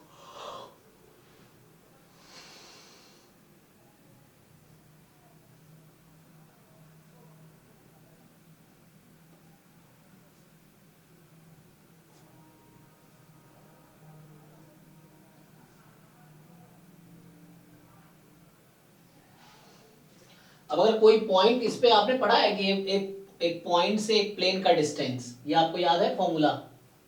जैसे एक पॉइंट है, let's say x0 y0 z0, और यहां से लेके इस प्लेन का डिस्टेंस क्या होगा, प्लेन पे पॉइंट बिठा के फिर रूट हाँ, over x0 plus y0 plus z0 -1/√3। तो ये इस पॉइंट से इस प्लेन का डिस्टेंस है। अब मेनली मुझे ये पॉइंट जानना है कि ये पॉइंट कौन सा है। तो ये पॉइंट एक्चुअली इन दोनों पे है, तो इन दोनों के डिस्टेंस बनाएंगे तो वही एक इक्वेशन बनेगी, है ना।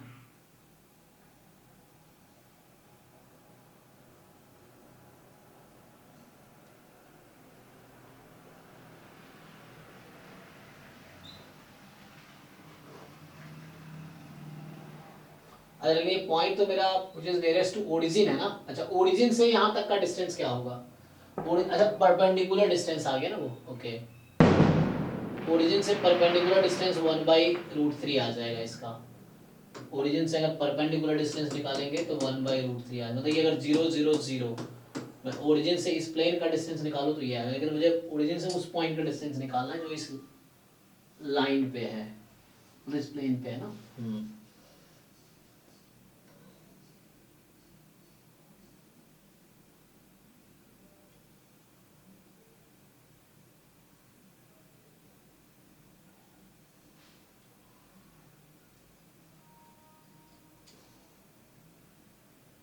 ऐसे तो थोड़ा कॉम्प्लिकेट सा हो रहा है नहीं, कुछ nearest to origin.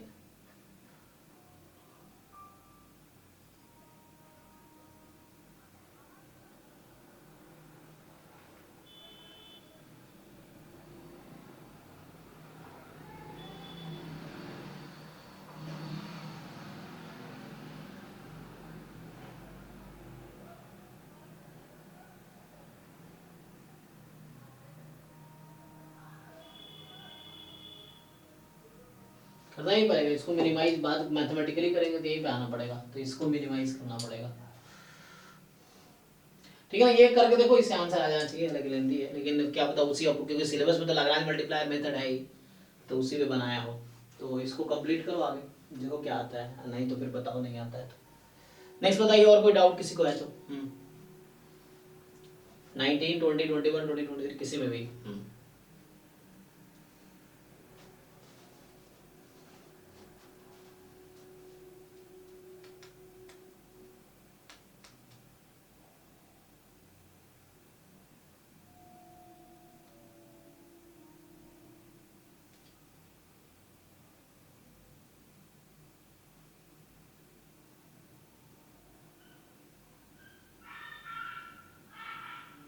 Sir left equal to 2 आ रहा है। लैम्डा, ये तो ऐसा होगा x is equal to y और लैम्डा इज इक्वल टू 2।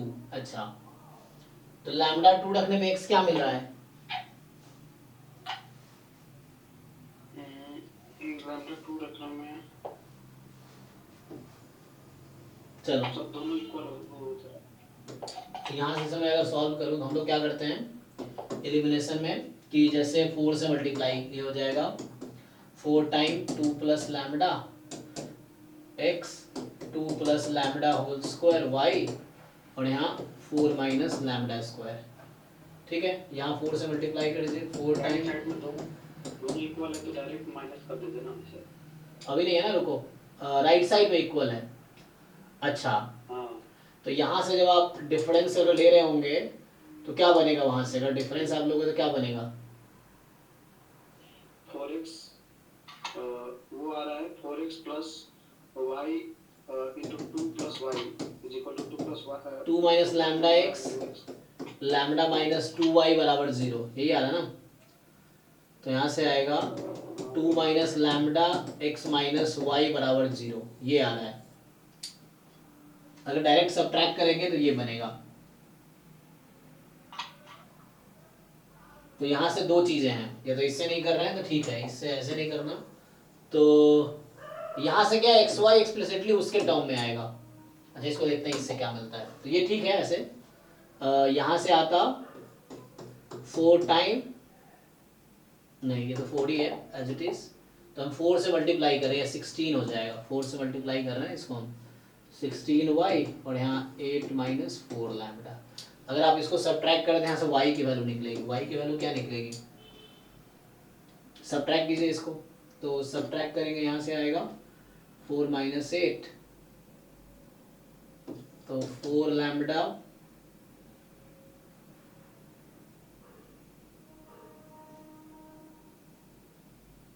बताइए, 2 प्लस लैम्डा होल स्क्वायर ऐसे पर कॉमन लेना पड़ेगा ना, तो वैसे कैंसिल होगा। y कॉमन लेने के बाद आ रहा है अपॉन आ जाएगा आपके पास, यहाँ पे क्या बनेगा y के coefficient 2 plus lambda whole square minus 16, तो उसको आप ओपन कर सकते हो चाहो तो, कितना बन जाएगा lambda square plus 4 lambda plus 4 और माइनस 16 तो माइनस 12।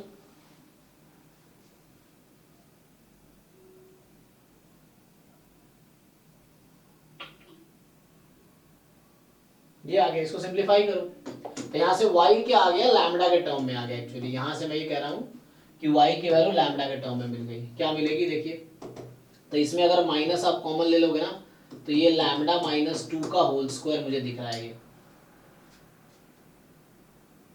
और यहाँ पे फैक्टराइज कीजिए इसको, होगा 6 दूने 12, यस। सो लैम्डा माइनस 2 और लैम्डा माइनस कितना,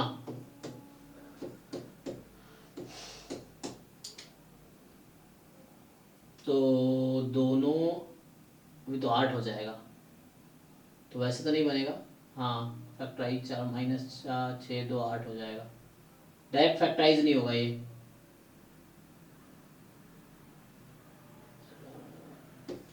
सही है ना, देखिए हाँ ये सही है। लैम्डा माइनस 2 और लैम्डा प्लस 6 ये फैक्टर है। अब देखिए यहाँ से पता है क्या पता चल रहा है, तो ये लैम्डा ये कट जाएगा, ये कटेगा तो यहाँ से आएगा minus of lambda minus 2 upon lambda plus 6। तो यहाँ से ये पता चला कि लैम्डा 2 नहीं हो सकता, तो यहाँ से ये पता चला x बराबर y हो जाएगा। और वो y क्या है, ये है, ये लो। यहाँ से क्या पता चला, मैंने कैंसिल किया तो यहाँ से ये पता चला लैम्डा 2 नहीं हो सकता। क्यों, क्योंकि लैम्डा अगर 2 हो गया तो 0.01 हो जाएगा। 0.0 हो जाएगा। हाँ तो वैसा हो नहीं सकता, तो यहाँ लैम्डा 2 हो नहीं सकता है, तो x बराबर y होना पड़ेगा। तो आप यहाँ से अगर x भी निकालेंगे तो भी यही निकल के आएगी। अब सॉल्व करके देखिए, तो ये xy मुझे एक्सप्लिसिटली मिल गया। अब इस xy को यहाँ रखो। अब तो पहले तो इक्वेशन बन रहा है 2x plus x square plus 4 बराबर 0। अब यहाँ पे आप इसको सिंप्लीफाई कर सकते हो, तो वहां पुट करो, आप लैम्डा निकलेगा यहाँ से, ये एक्स स्क्वायर की जगह ना आप इसमें x के प्लेस पे ये वैल्यू रखो, इसको सॉल्व करके लैम्डा निकलेगा। मैं तो कह रहा था यहाँ से लैम्डा निकलेगा, बता रहा हूँ। जैसे ये अभी मैंने कहा यहाँ से x निकालो, x निकाल दिया मैंने लैम्डा के टर्म में, y निकालो, y निकाल दिया लैम्डा के टर्म में। अब ये x और ये y यहाँ रखोगे तो यहाँ से लैम्डा मिलेगी, और जो ही आपको लैम्डा मिल गया, इसका क्या मतलब है कि x भी मिल गया और y भी मिल गया, तो क्या करोगे, यहाँ पुट कर दोगे। ठीक, तो पुट कर दो, आ गया आंसर। तो उसके बाद रूट निकाल लेंगे बस हाँ, लैम्डा यहाँ से आ गया तो एक्स वाई मिल गया, एक्स वाई मिल गया तो यहाँ पुट कर दो, ये आंसर डी स्क्वायर है तो डी आ जाएगा, खत्म। करो इतना लगाने में, यही थोड़ा सा ही कैलकुलेशन लैम्डा आ जाता है, इसलिए कैलकुलेशन थोड़ा, लेकिन एक मेथड ये भी है सॉल्व करने का। ठीक है, हो जाएगा। यहाँ से इतना कर दिया, आगे कीजिए, इसको यहाँ पुट कीजिए, क्रॉस मल्टीप्लाई कीजिए, लैम्डा क्वाड्रेटिक बनेगी, लैम्डा में लैम्डा की 2 वैल्यू आएगी। ध्यान रखना लैम्डा माइनस 2 नहीं हो सकता, लैम्डा 2 नहीं हो सकता, दूसरा वाला आएगा, तो उससे आंसर आएगा। चलिए, अगर आप लोगों के सारे डाउट्स हो गए, कोई और बचा तो बताइए किसी का, नहीं तो कल से मैं 2018 गेट का पेपर डिस्कस करूंगा। ठीक है, 18, 17, 16, 15 इस तरह से। 38 नंबर क्वेश्चन, लेकिन वो सिंगुलर वैल्यू डिकम्पोजिशन है, मैंने पढ़ाई नहीं। हाँ, वो थोड़ा सा उसकी थ्योरी आपको देखनी पड़ेगी।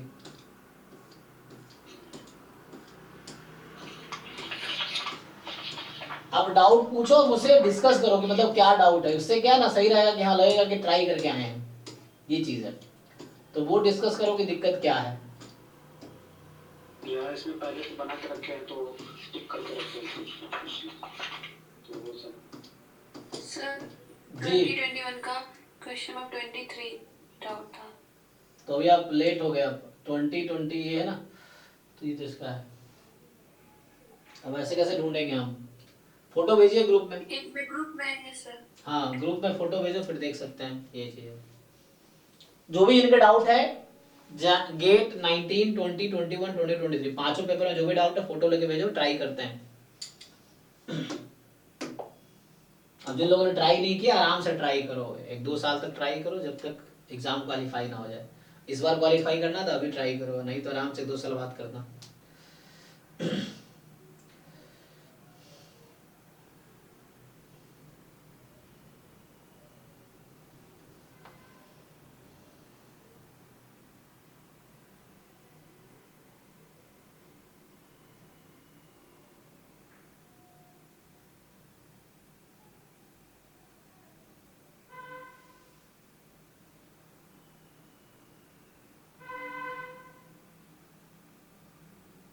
भेजा ग्रुप में। सर इसमें y और x1 एंड x2 निकालना है ना, मल्टीपल कोरिलेशन कोएफिशिएंट। इसका फॉर्मूला था ना एक, क्या था?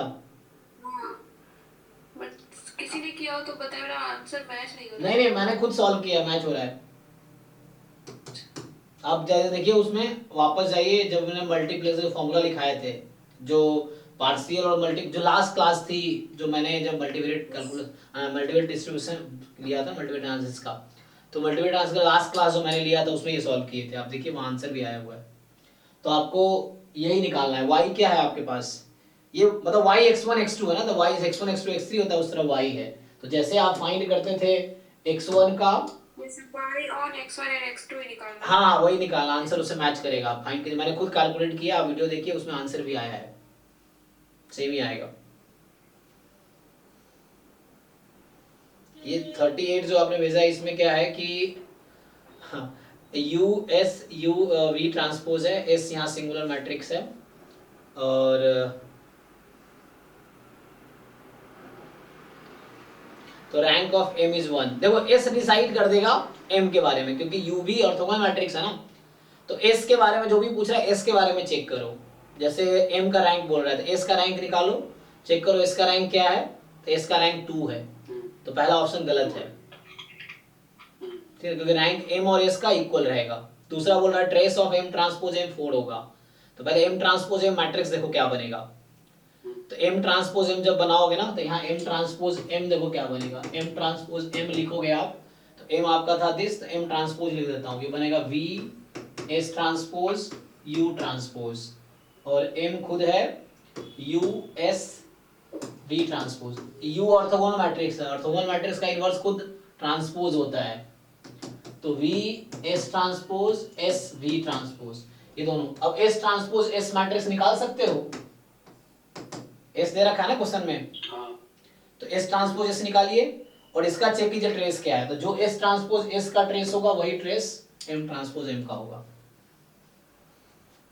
तो इसके पीछे क्या वो थ्योरम है, आपने सिमिलर मैट्रिक्स पढ़ा होगा। So this matrix and this matrix are similar matrix. तो सिमिलर मैट्रिक्स के आइगन वैल्यू इक्वल होते हैं, ट्रेस इक्वल होते हैं, डिटरमिनेंट इक्वल होते हैं, लगभग वो है। तो ये स्टोरी है कि दिस टू, मैट्रिक्स वाला है। हाँ सिमिलर मैट्रिक्स का कॉन्सेप्ट है यहाँ पे। हाँ, सेम इसका है, सी के लिए है, जो मैट्रिक्स बोल रहा था यहाँ इन्वर्स लगा देते हैं, यहाँ तो निकाला ही है मैंने, अब इसका इन्वर्स ऑपरेट कर देंगे। तो जो ही इन्वर्स ऑपरेट करेंगे, तो यहाँ इन्वर्स ऑपरेट कर देते हैं, तो इन्वर्स ऑपरेट करेंगे तो v ट्रांसपोज, अब इन्वर्स क्या, ए बी का इन्वर्स उल्टा हो जाता है, तो v ट्रांसपोज का इन्वर्स, यहाँ s का इन्वर्स, s ट्रांसपोज का इन्वर्स, और यहाँ से क्या आ जाएगा v इन्वर्स। अब देखो ट्रांसपोज इन्वर्स सेम ही होता है, ऑर्थोगोनल मैट्रिक्स में आप जानते हैं ना, अगर a ऑर्थोगोनल है तो v ट्रांसपोज बराबर v इन्वर्स होता है, ठीक है। Transpose equal to A inverse. हाँ, तो ये ट्रांसपोज इन्वर्स के इक्वल है, ये बन गया v, इसको और सिंपलीफाई कर लो, तो s इन्वर्स, और यहाँ पे क्या है, या इसको एक साथ भी रख सकते थे आपने, यहाँ से ss ट्रांसपोज निकाले होंगे ना, तो एक काम करो ना, काहे वो कर रहे हो, इन्वर्स की बात कर लो सीधा सीधा। मैं तो यहाँ जब लिख रहा हूँ तो s ट्रांसपोज s का सीधा सीधा इन्वर्स लिखो, तो s ट्रांसपोज s तो आपने निकाल ही रखा है, तो ये ट्रांसपोज ही लिख लो इन्वर्स को, तो s ट्रांसपोज s यहाँ निकाल रखा है b ऑप्शन के लिए आपने, तो b ऑप्शन के लिए जब निकाला है तो उसी का इन्वर्स कर दो यहाँ पे। अब फिर से जो मैट्रिक्स c ऑप्शन में है, उसकी लार्जेस्ट सिंगुलर वैल्यू वही होगी जो इसकी होगी, तो इन्वर्स निकालने की आपको कोई जरूरत नहीं है ना। आप इसकी आइगन वैल्यू निकाल सकते हो, इस ट्रांसपोज बी में तुमने चेक किया होगा ना, ट्रेस क्या है मैट्रिक्स निकाल के, तो उसकी आइगन वैल्यू आ जाएगी। अब इसकी आइगन वैल्यू अगर लैम्डा है, तो s ट्रांसपोज s के इनवर्स, अच्छा आगे वो भी था, इनटू m ट्रांसपोज भी था, एक मिनट यहाँ पूरा नहीं किया हमने, इनटू m ट्रांसपोज भी तो है सी ऑप्शन में, तो m ट्रांसपोज मल्टीप्लाई कर दो यहाँ पे, m ट्रांसपोज क्या हो जाएगा, ये तो लिखा है m ट्रांसपोज यहाँ पे, ये तो v s transpose u transpose, अच्छा ये तो आसान हो जाएगा फिर, तो ये तो v ये मिलके आइडेंटिटी मैट्रिक्स हो गई, और v यहाँ से ब्रेक करो, s इनवर्स s ट्रांसपोज का inverse s transpose u transpose, अरे तो ये तो आइडेंटिटी हो गया फिर, तो आ गया v s transpose v transpose आ गया। तो s इनवर्स का जो प्रॉपर्टी होगा वही सी ऑप्शन में होगा। तो एस तो बता रखा है ना। अब पता है आपको सिंगुलर वैल्यू निकालना आता है किसी मैट्रिक्स का? एस की सिंगुलर वैल्यू कैसे निकालें? दो यहाँ पे क्या है, जो सी ऑप्शन में है सिंगुलर वैल्यू जिस मैट्रिक्स का सी में बोल रहा है ये वही होगा जो एस इनवर्स का होगा। अब एस इनवर्स का सिंगुलर वैल्यू निकालने से पहले आप एस का सिंगुलर वैल्यू निकालोगे। एस का सिंगुलर वैल्यू कैसे निकालोगे?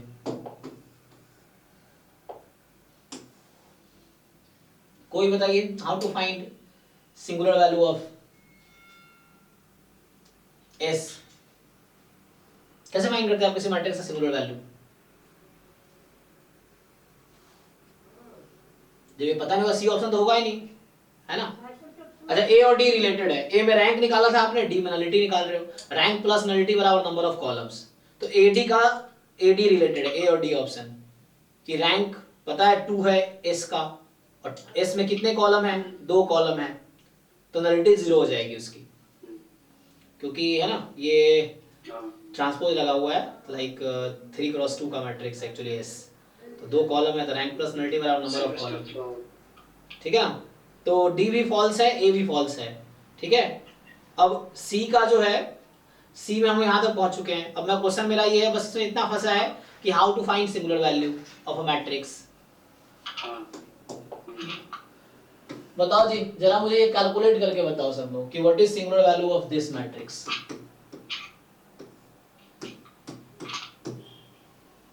जो लोग रिवाइज किए उनको याद होगा, पढ़ाया तो मैंने है ही। अभी कुछ लोग ये भी बोल सकते हैं सर पढ़ाया नहीं आपने, पता नहीं। अब जो लोग रेगुलर क्लास में थे लाइव में या रिकॉर्डिंग जिन्होंने देखा उनको पता है। तो ये मैंने पूरी आई थिंक एक क्लास है फुल, एक क्लास 2 घंटे मैंने सिर्फ सिंगुलर वैल्यू ही पढ़ाए थे, और ये क्वेश्चन भी तब भी कराया था। वो वीडियो देखोगे तो ये क्वेश्चन वहां भी करा रखा है मैंने उस वीडियो में। देखो फर्स्ट टाइम मुझे भी कोई क्वेश्चन में सोचना पड़ता है। अगर कोई क्वेश्चन डायरेक्टली आप पूछ रहे हो, अगर मैं क्विकली बता पा रहा हूँ मतलब इसको पहले मैंने सॉल्व किया है वो क्वेश्चन। अदरवाइज कोई नया क्वेश्चन आता है तो मुझे भी सोचना पड़ता है, जिससे आपको सोचना पड़ता होगा। तो सेम चीजें हैं, अगर मैं क्विकली कोई क्वेश्चन बता पा रहा हूँ तो पहले मैंने वो कर रखा है, तो वो ईजी है मेरे लिए। फिर सेम आपको भी यही कहना चाह रहा हूँ मैं कि जब आप घर पे बहुत सारे क्वेश्चन करके जाओगे और एग्जाम में जब क्वेश्चन आएगा तो आप क्विकली रिस्पॉन्स कर पाओगे अगर आपने उस तरह क्वेश्चन पहले सॉल्व किए हैं। तो नहीं किए तो आपको सोचना पड़ेगा, ये चीज है। हाँ तो क्वेश्चन ये है, आइगन वैल्यू निकालना सब लोग जानते हैं, सिंगुलर वैल्यू कैसे निकालते हैं? पहली बात तो कोई मुझे बताओ सिंगुलर वैल्यू होता क्या है, और दूसरी बात how to find the singular value.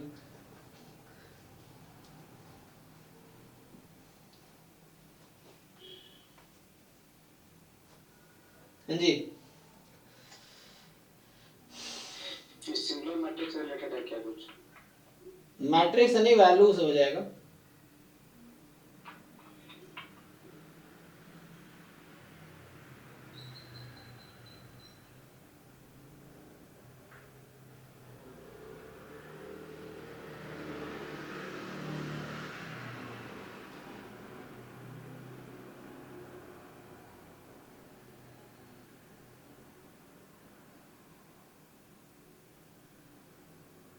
कोई बताओ, कोई भी, सब भूल गए।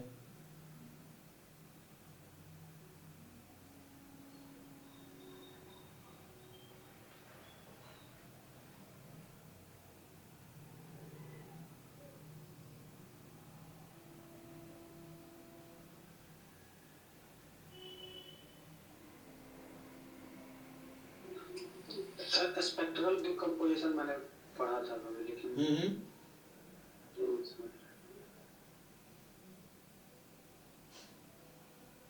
चलो आइगन वैल्यू दो। अच्छा किसका आइगन वैल्यू निकालना पड़ता है? देखो सिंगुलर वैल्यू कहीं नहीं आइगन वैल्यू से आती है। किसके आइगन वैल्यू से आती है? चलो तो यहां से एस ट्रांसपोज एस निकालो, ठीक है। वो जो मैट्रिक्स आएगा आपका एस ट्रांसपोज एस तो है हमारा 3x2, तो एस ट्रांसपोज क्या आएगा 2x3, तो ये आएगा 2x2। इसके आइगन वैल्यू निकाल सकते हो। तो एस ट्रांसपोज एस की जो आइगन वैल्यू होगी, तो singular value of S is equal to, ये डेफिनेशन भी है जो मैं लिख रहा हूं, यही डेफिनेशन भी है, square root of eigen values of S transpose S, ठीक है। तो ये आपको याद रखना है कि जब किसी मैट्रिक्स का 3 और 1 आ रहा है। तो पहले एस ट्रांसपोज एस मैट्रिक्स निकाल लो। तो इसकी आइगन वैल्यू अगर 3 और 1 आ गई तो जो एस की सिंगुलर वैल्यू होगी वो होगी √3 और 1।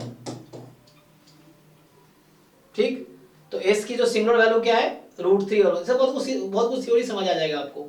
तो यहां से क्या बोला है इन्होंने कि largest singular value of matrix this is 1। तो ये गलत कह रहे हैं, मतलब सी वाला भी गलत ही है, इसका मतलब गलत है। चेक कर लो आप, सही निकाला गलत निकाला आपने, आपको देखना पड़ेगा। तो अभी हम किसकी बात कर रहे हैं? अच्छा अभी मैं इसकी बात, एक मिनट अभी मैं इसकी बात कर रहा हूँ। हमें कहाँ पे देखना था? हमें एस इनवर्स की बात कर दी। सो एस इनवर्स की सिंगुलर वैल्यू क्या क्या हो जाएगी? एस की सिंगुलर वैल्यू आपने निकाला है अभी, है ना? कितना आया है? √3 और 1। एस ट्रांसपोज एस का आइगन वैल्यू आया था 3 और 1। हाँ कोई दिक्कत नहीं है। एस ट्रांसपोज एस का आइगन वैल्यू आया 3 और 1। तो एस की सिंगुलर वैल्यू आ गई √3 और 1। तो एस इनवर्स की सिंगुलर वैल्यू क्या क्या होगी? 1/√3 और 1। 1/√3 और 1 ऑप्शन में ये बोला हुआ है। हमें यहां डिसाइड करना है एस इनवर्स के बारे में। तो एस इनवर्स का ये हम वो लिख रहे थे M transpose M inverse M transpose, वो इसके सिमिलर है और इसके सिमिलर है तो एस इनवर्स। तो ठीक तो है, सही है। तो इसकी मैक्सिमम वैल्यू कितनी है? 1/√3 और 1 की मैक्सिमम वैल्यू कितनी है? 1 है। 1। तो सी सही ऑप्शन है, मतलब सी इज अ ट्रू ऑप्शन, क्योंकि वहां पे एस इनवर्स आ रहा है यहाँ पे। तो सी इज अ ट्रू ऑप्शन। अब बी चेक कर लो आप, एम ट्रांसपोज एम मैट्रिक्स निकाल ही रखा है, ट्रेस कितना आप सही बता ही रहते हैं यहाँ से। तो आपने बताया 3 और 1 इसका आइगन वैल्यू है, ट्रेस भी इसका 4 है। बी सी सही ऑप्शन है, बी एंड सी देख लीजिए। हो गया।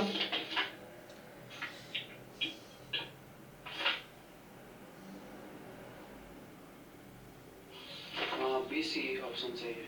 बस हो गया सॉल्व। देखिए तो सिंगुलर वैल्यू क्या होता है कि आइगन वैल्यू का रूट होता है। किसके आइगन वैल्यू का रूट? भाई मैंने क्या लिखा है, मैं एस की सिंगुलर वैल्यू कैसे निकाला हूं? एस ट्रांसपोज एस निकाल के उसके बाद जी, आपको जब भी एस का सिंगुलर वैल्यू चाहिए तो एस ट्रांसपोज एस का आइगन वैल्यू निकालो, उसका स्क्वायर रूट लो। और आइगन वैल्यू सिर्फ स्क्वायर मैट्रिक्स की होती है, सिंगुलर वैल्यू हर मैट्रिक्स के पास होती है। So every matrix m cross n की कोई भी मैट्रिक्स ले लो, उसके पास सिंगुलर वैल्यू जरूर होगी, बट आइगन वैल्यू सिर्फ स्क्वायर मैट्रिक्स की होती है।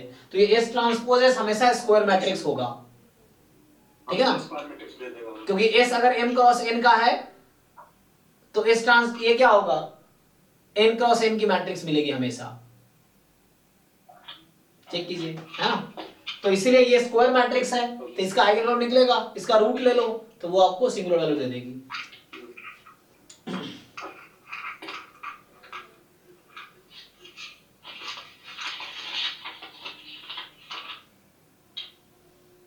ठीक है, चलिए टाइम भी हो गया है, किसी का कुछ बचा हुआ देख लीजिए। कल मैं डिस्कस करूंगा, तो कल 9 to 11 जो क्लास होगी गेट 2018, तो देखो एक पेपर पे गेट मैथमेटिक्स का डिस्कशन होगा। गेट मैथमेटिक्स में वो क्वेश्चन जो स्टैटिस्टिक्स के हैं हम वो डिस्कस करेंगे, स्पेशली हमारे सिलेबस से जो रिलेटेड है। मतलब मैथ्स पोर्शन भी डिस्कस करूंगा, वो जो हमारे सिलेबस से रिलेटेड है। तो इसके लिए आपको सिलेबस का एक एक वर्ड याद हो, तो आप सिलेबस प्रिंट करा के अपने टेबल पर रखिए। हर बार सोने जा रहे हैं तो एक बार देख लीजिए, उठ रहे देखिए, ताकि आपको आइडिया सिलेबस क्या है। तो अभी हम कल डिस्कस करेंगे गेट 2018 का। तो 18 तक गेट मैथमेटिक्स के पेपर होते थे जिसमें स्टैटिस्टिक्स से क्वेश्चन आते थे। तो जो गेट स्टैटिस्टिक्स का इस बार सिलेबस है, उस टॉपिक के क्वेश्चन जो गेट 2018, गेट 2017, इस तरह से हम लोग 5 तक डिस्कस करेंगे, 2005 तक। तो कल 2018 गेट मैथमेटिक्स का पेपर डिस्कस होगा, वो क्वेश्चंस जो अभी गेट स्टैटिस्टिक्स के सिलेबस में है। ठीक है, तो ये स्टॉप करते हैं। Thank you, good night.